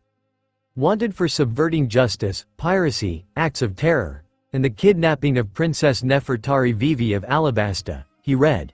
He looked up at Luffy, who stared at him blankly. "Seems you're actually a horrible man, Straw Hat, you don't look it." Half that is lies," Luffy replied. "Didn't even mention I kicked Crocodile's ass." Bellamy couldn't help the barking laughter that erupted from his throat. "You defeat Crocodile? Ah, I see now. You're the modern-day Mont Blanc Noland? Lying and scheming your way up the ladder. Trying to lie your way to Roger's treasure." Bellamy bent down, his lower legs becoming springs. He sprung from the ground to the face of a nearby building, torqued his body, and sprung off of it as well. He aimed a kick straight for Luffy's face, who dodged it by sidestepping him. Bellamy carried his momentum to the ground and sprung up again, landing on a nearby rooftop. "Didn't you say you'd kick my ass?" Luffy demanded, staring up at him. "Stop running from me." "I just need a nice, good look at you," Bellamy said. "A modern Noland, lying and dreaming about fake treasures and islands in the sky. You know what you are, Straw Hat Luffy? Naive. You went out to sea without knowing how the real world works, and it shows." Say his treasure was all in one place. "To get back at the world government," he replied. "He started this golden age of piracy." That speech atop the execution stand was nothing but a call to arms for other pirates. "The One Piece isn't real, same goes for Noland. Do you really think something as absurd as an island in the sky could exist?" He said whatever he had to say his own ass. "This age of dreams must come to an end. The world is ripe with treasures for the taking, if only morons like you weren't focused on the lies of a dead man." He launched himself directly at Luffy, whose eyes were hidden beneath the brim of his hat. He hadn't moved, so Bellamy would haunt him this time. Until his spine flexed at an impossible angle, his body dropping out of the way of Bellamy's attack. He missed by only a hair, recovering quickly and retreating a few steps to watch the man with a smirk. So the moron did have a devil fruit. He wasn't totally useless. "Stay focused on reality, Straw Hat," Bellamy said. "Take note of the ocean of wealth before you instead of looking for an imaginary golden city." Luffy had still not replied to his taunting, which only made it funnier. "Sorry to burst your bubble, kid, but it's the cold hard truth. It's all made up. The only cold hard truth I can see is that you still haven't given me the old man's gold, or beat my ass like you said you would," Luffy replied. One of his eyes peeked out from under the hat, glaring a hole at Bellamy. "What's the matter, hyena? Scared the rumors on that poster are true?" Bellamy grit his teeth at this in annoyance. This kid had to go already? "I warned you, Straw Hat," he growled. "I hope your mom doesn't grieve for you too much." Tightening his spring legs, Bellamy took off towards the ground. Once he got there, he landed and sprung again towards another building.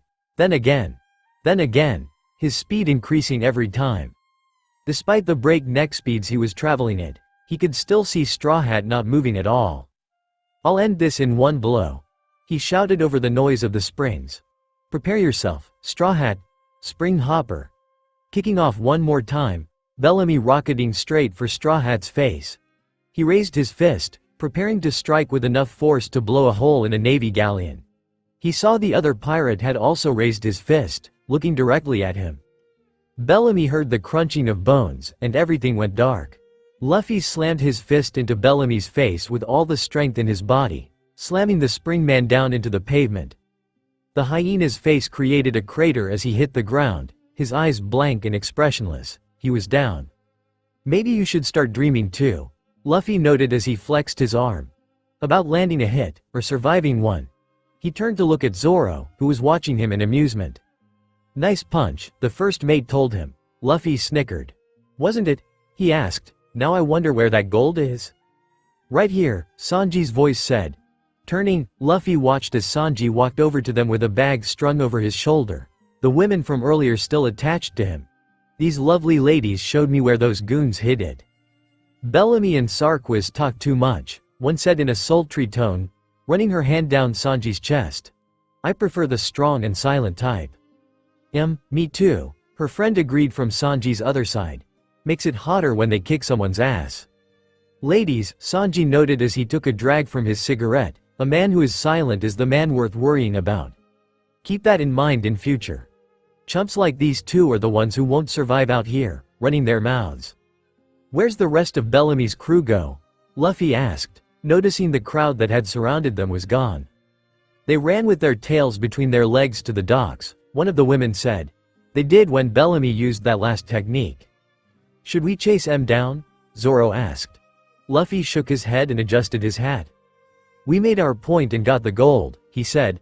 "I don't care what his crew has to say about it. Let's go, guys." "Yes, that includes you, Sanji." "I know," Sanji snarled, not happy he had to leave when two women were all over him. "Ladies, I'm afraid my friends and I have pressing matters elsewhere. As much as I would love to accompany you tonight, I am needed." "I'm sure you are, big boy," one of them purred. "Keep us in mind when you guys get back from the Sky Island." "Huh?" The two women sauntered back to the bar, leaving Sanji be. "I'm impressed you held out like that," Zoro noted. "If that was any of the women in our crew you'd have folded like a piece of paper." "Let's not talk about it, or I'll sprint in after them," Sanji said as he shifted the bag of gold on his back. "Well, if they saw how lame you really are, you'd end up alone anyway," Luffy said, making Zoro laugh. "Shut up," Sanji shouted. "Let's just go before I change my mind." Luffy nodded and began walking back the direction they came, glad they had settled things so quickly. "Hey!" someone shouted.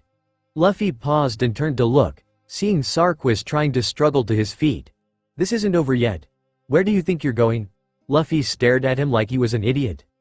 "Where?" he asked. "Didn't you pay any attention?" He pointed his finger up the sky. "We're going up." The world, much like the oceans, was in constant motion. As Luffy and his crew worked towards riding the knock-up stream and finding Sky Islands, they were unaware of what was going on around the world. They did not know that Buggy and his crew were close, searching for Captain John's treasure, or that he had encountered Ace. They didn't know that Shanks had met with Whitebeard, scaring the 5 elders of Marihoa that an alliance of emperors was forming. They had no clue that, even as they prepared to fly, a man named Marshal D. Teach was to learn of their bounties. They also didn't know just how good it would have been to put him in the ground at that moment, before his plans progressed. One's knowledge of events was limited to what happened before their eyes. Despite this, events behind the scenes moved the world an inch closer to total chaos, and an event that would shock the world to its core and jumpstart a new age of piracy. And everyone would be privy to that information. Nijiko and the rest of the crew spent all night working on the Mary to prepare her for flight, which hasn't a good sign. Luffy and the others should have been back sooner than this. Her worries were soon squandered, however, as she heard some rustling coming from the bushes nearby. She watched with a smile as Luffy, Zoro and Sanji appeared from the woods, Luffy carrying a large bag over his shoulder just as the sun crested the horizon. "Hey guys," he called, getting everyone's attention. "We got the gold back." This caused a cheer to erupt from Masira and Shoju's ships, as well as from the more excitable of the Straw Hats. Luffy proudly walked to where Cricket was sitting, setting the bag down at his feet. "You got it, huh?" the man asked, smoking another cigarette. "Of course, I said I would," Luffy said blankly. "Wasn't that hard?" "Did you have to fight Bellamy and his crew?" Cricket asked. "Yeah. And you beat him?" "Yeah, obviously." Ijiko laughed at Cricket's somewhat surprised expectation. "He's got a habit of defying expectation," she said, punching Luffy in the side of the head. This made his skull bounce back and forth like a ball on a string. "I hope you gave him and that silver-haired bastard a good punch for me." "He sure did," Sanji noted. "I doubt Bellamy will ever get the taste of rubber knuckles out of his mouth." Cricket was silent as he pulled a gold ringlet from the bag, laughing as he turned it in his fingers. "You sure know how to surprise an old man, kid," he said, "a pirate who fights to return stolen goods. Now I see it all." "Well, I can steal it if you want," Luffy offered, holding out a hand like he expected Cricket to just give it back to him. This made the injured man laugh even more. "You're a good spirit. As thanks, the boys and I will make sure you get to the Sky Islands or die trying. Or rather, I guess you'll die trying, but that's not important." "I disagree," Usopp shouted from the deck of the Mary. Speaking of the Mary, Luffy had finally gotten a good look at the ship and gasped. "Mary has wings," he shouted in amazement, making his way to the ship to marvel at the additions. "She looks like a turkey." "Will that really help us ride the stream?" Zoro asked curiously. "You're damn right it will," Cricket said as he crossed his arms. "Not to mention, we reinforced the hull of her just in case. Even if you fall, I think the old girl will survive." "You guys got a lot done while we were gone," Sanji noted. "I'm sure Luffy's grateful," Cricket laughed. "If anyone should be grateful, it's me," he said. "I just wish I saw the look on that punk's face when he got his shit kicked in. Anyway, Straw Hat, is everything good to go?" "I should be asking you, shouldn't I?" Luffy called back from his seat on Mary's head. "I'm ready whenever." "Well, the captain said we're ready," Cricket said with a shrug. "Alright men, let's set out for the knock-up stream and find it early. We've got the South Bird to show the way." "You heard Cricket," Masira shouted. "Lower the mast into the wind. We have a stream to catch." "I really hope we don't die trying to fly into the sky," Nijiko said with a sigh. "That'll be really embarrassing." Cricket just laughed uproariously at her. "It'd be a tale I'd tell to anyone who listens," he said, "the pirates who flew too close to the sun and fell back down to earth." "Please do not jinx it," Usopp shouted. Soon enough, the Going Merry was sailing directly behind Masira and Shoju's ships, the sun already high in the sky. Because of all the extra help they had from his crew, they had apparently finished renovating faster than they had expected. Unless something bad happened, they were making perfect time. "Watch this," Luffy said, Johnny and Yosaku watching the bird intently. Luffy grabbed the captured bird's head and twisted its neck so it was looking a different direction, and let go. The bird's head snapped back to where it had been, pointing south. "Whoa! This bird is so weird," Yosaku said. "Does he have anything to say, little bro Chopper?" "He's mostly been quiet for a while," Chopper replied from Robin's lap where they were sitting. He stopped cursing too. "What do bird curses sound like?" Luffy asked curiously. "You don't want to know," Chopper muttered. He actually very much did want to know, but he didn't get the chance to ask. "Straw Hat," Masira's voice shouted from the ship beside them, "we have news." "What is it, big man?" Luffy asked, bounding to the railing to see him. "Our divers have spotted it, a big whirlpool, forming right ahead of us." He pointed in the same direction the bird was looking. "That's the sign of the knock-up stream. She'll be forming up there." Luffy stretched his neck upwards to get a look, and he could indeed see the ocean was starting to swirl. "To dimension that," Nami noted quietly. He turned to look at his navigator, who pointed up, following her finger. Luffy saw a massive darkness, much like the one before, fast approaching their location. "The Millennium Alonimbus is coming." "Listen, Straw Hat, Ms. Nami," Masira shouted. "This is important. You have to ride the waves of the whirlpool until she calms down, then get to the center. That is where the stream will erupt from." "Ride the whirlpool?" Usopp screeched. "We'll die." "We'll be fine," Luffy replied. "We've got Nami. No one can read the ocean quite like she can." Luffy noted her cheeks flushed a little at his compliment, rubbing the back of her head.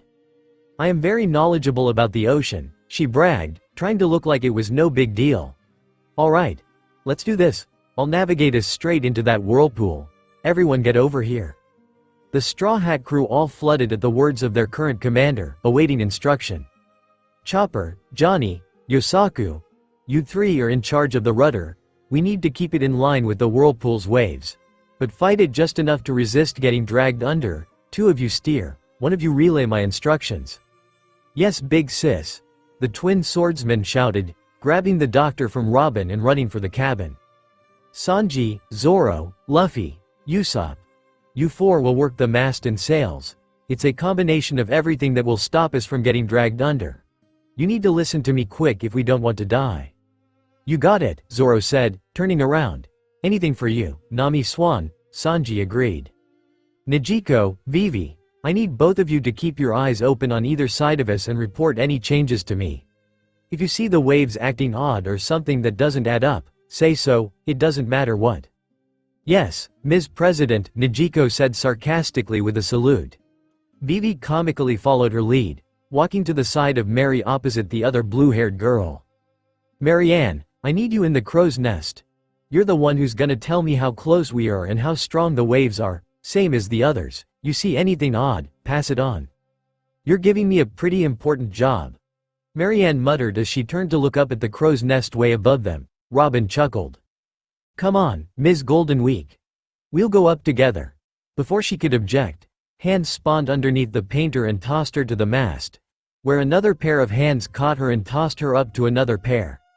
This process repeated until she was thrown into the crow's nest with a thud. Robin followed her up with an innocent smile, taking the ladder like a normal person.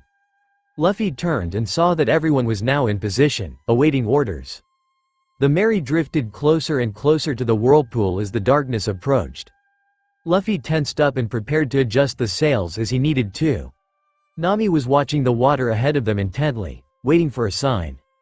"Ms. Navigator," Robin's voice called from up top, making him. "Look, we can see an odd-looking ship coming this way. It looks like a raft." "How close?" Nami asked. "More than a nautical mile out," she replied. "Don't worry about it, they're too far," Nami said. "Especially because the whirlpool is starting." She was proven correct as the Mary started to list to the right, the waves drawing them in. "Johnny, straight the rudder," she shouted. The swordsman relayed this to Yosaku and Chopper, and soon the ship straightened up against the waves as they began to spin. "If the bird is looking south, that means the wind is coming from the west," she said. "Luffy, you guys, angle the sails to match where the wind is blowing." "You got it," Luffy shouted, working with the other men to reposition the sails. He spread a look to see the darkness was almost on top of them, the sky darkening around them. The sails had been repositioned, and the Mary continued to sail as the whirlpool started to intensify. Nami barked orders like a seasoned Navy admiral, ordering everyone around left and right. Used to her orders, the crew responded quickly and made sure the Mary spun the whirlpool with ease. Nami told Johnny to aim them inward towards the center of the whirlpool, so they could drift closer to it without Mary exploding. Luffy could just barely see Shoju and Masira's ships outside the whirlpool, watching for their success. Or death, whichever happened. "Nami, we're really close to the edge," Vivi warned. "Johnny, help those 2 fight the pull," she shouted. "We'll get dragged under if they don't correct course." "You got it," Johnny shouted, bounding inside the cabin. Mary soon stabilized, riding the very edge of the whirlpool. Luffy heard the ship groan a few times, praying every time was not the last before she burst into a million pieces. After what felt like forever and adjusting the sails, the whirlpool started to die away. The waves were disappeared underwater, which told Luffy it was about to happen. "Here comes the blast," Nami shouted. "Johnny, we need to get to the left." The ship responded to the motion, riding the rest of the waves straight into the aforementioned center of the whirlpool. "Lift the sails, we don't want to go any further forward." Luffy caught the rope for the sails as Zoro tossed it to him, tying up the fabric to avoid it snapping off. "Now, all of you down here, anyone still on the mast will be flung off if this thing isn't intense," as Cricket said. Luffy nodded, bouncing up to grab Robin and Marianne to get them down faster. Neither argued, obviously not wanting to die. Before long the whole crew was on the main deck, watching and waiting. Silence engulfed the Mary, everyone watching with bated breath to see what was going to happen. For a little longer than was comfortable, nothing did. The waves just crashed against the hull, the darkness from the cloud above making it impossible to see. Maybe nothing will happen. Usopp's sentence was cut off when the ocean beneath Mary exploded upwards.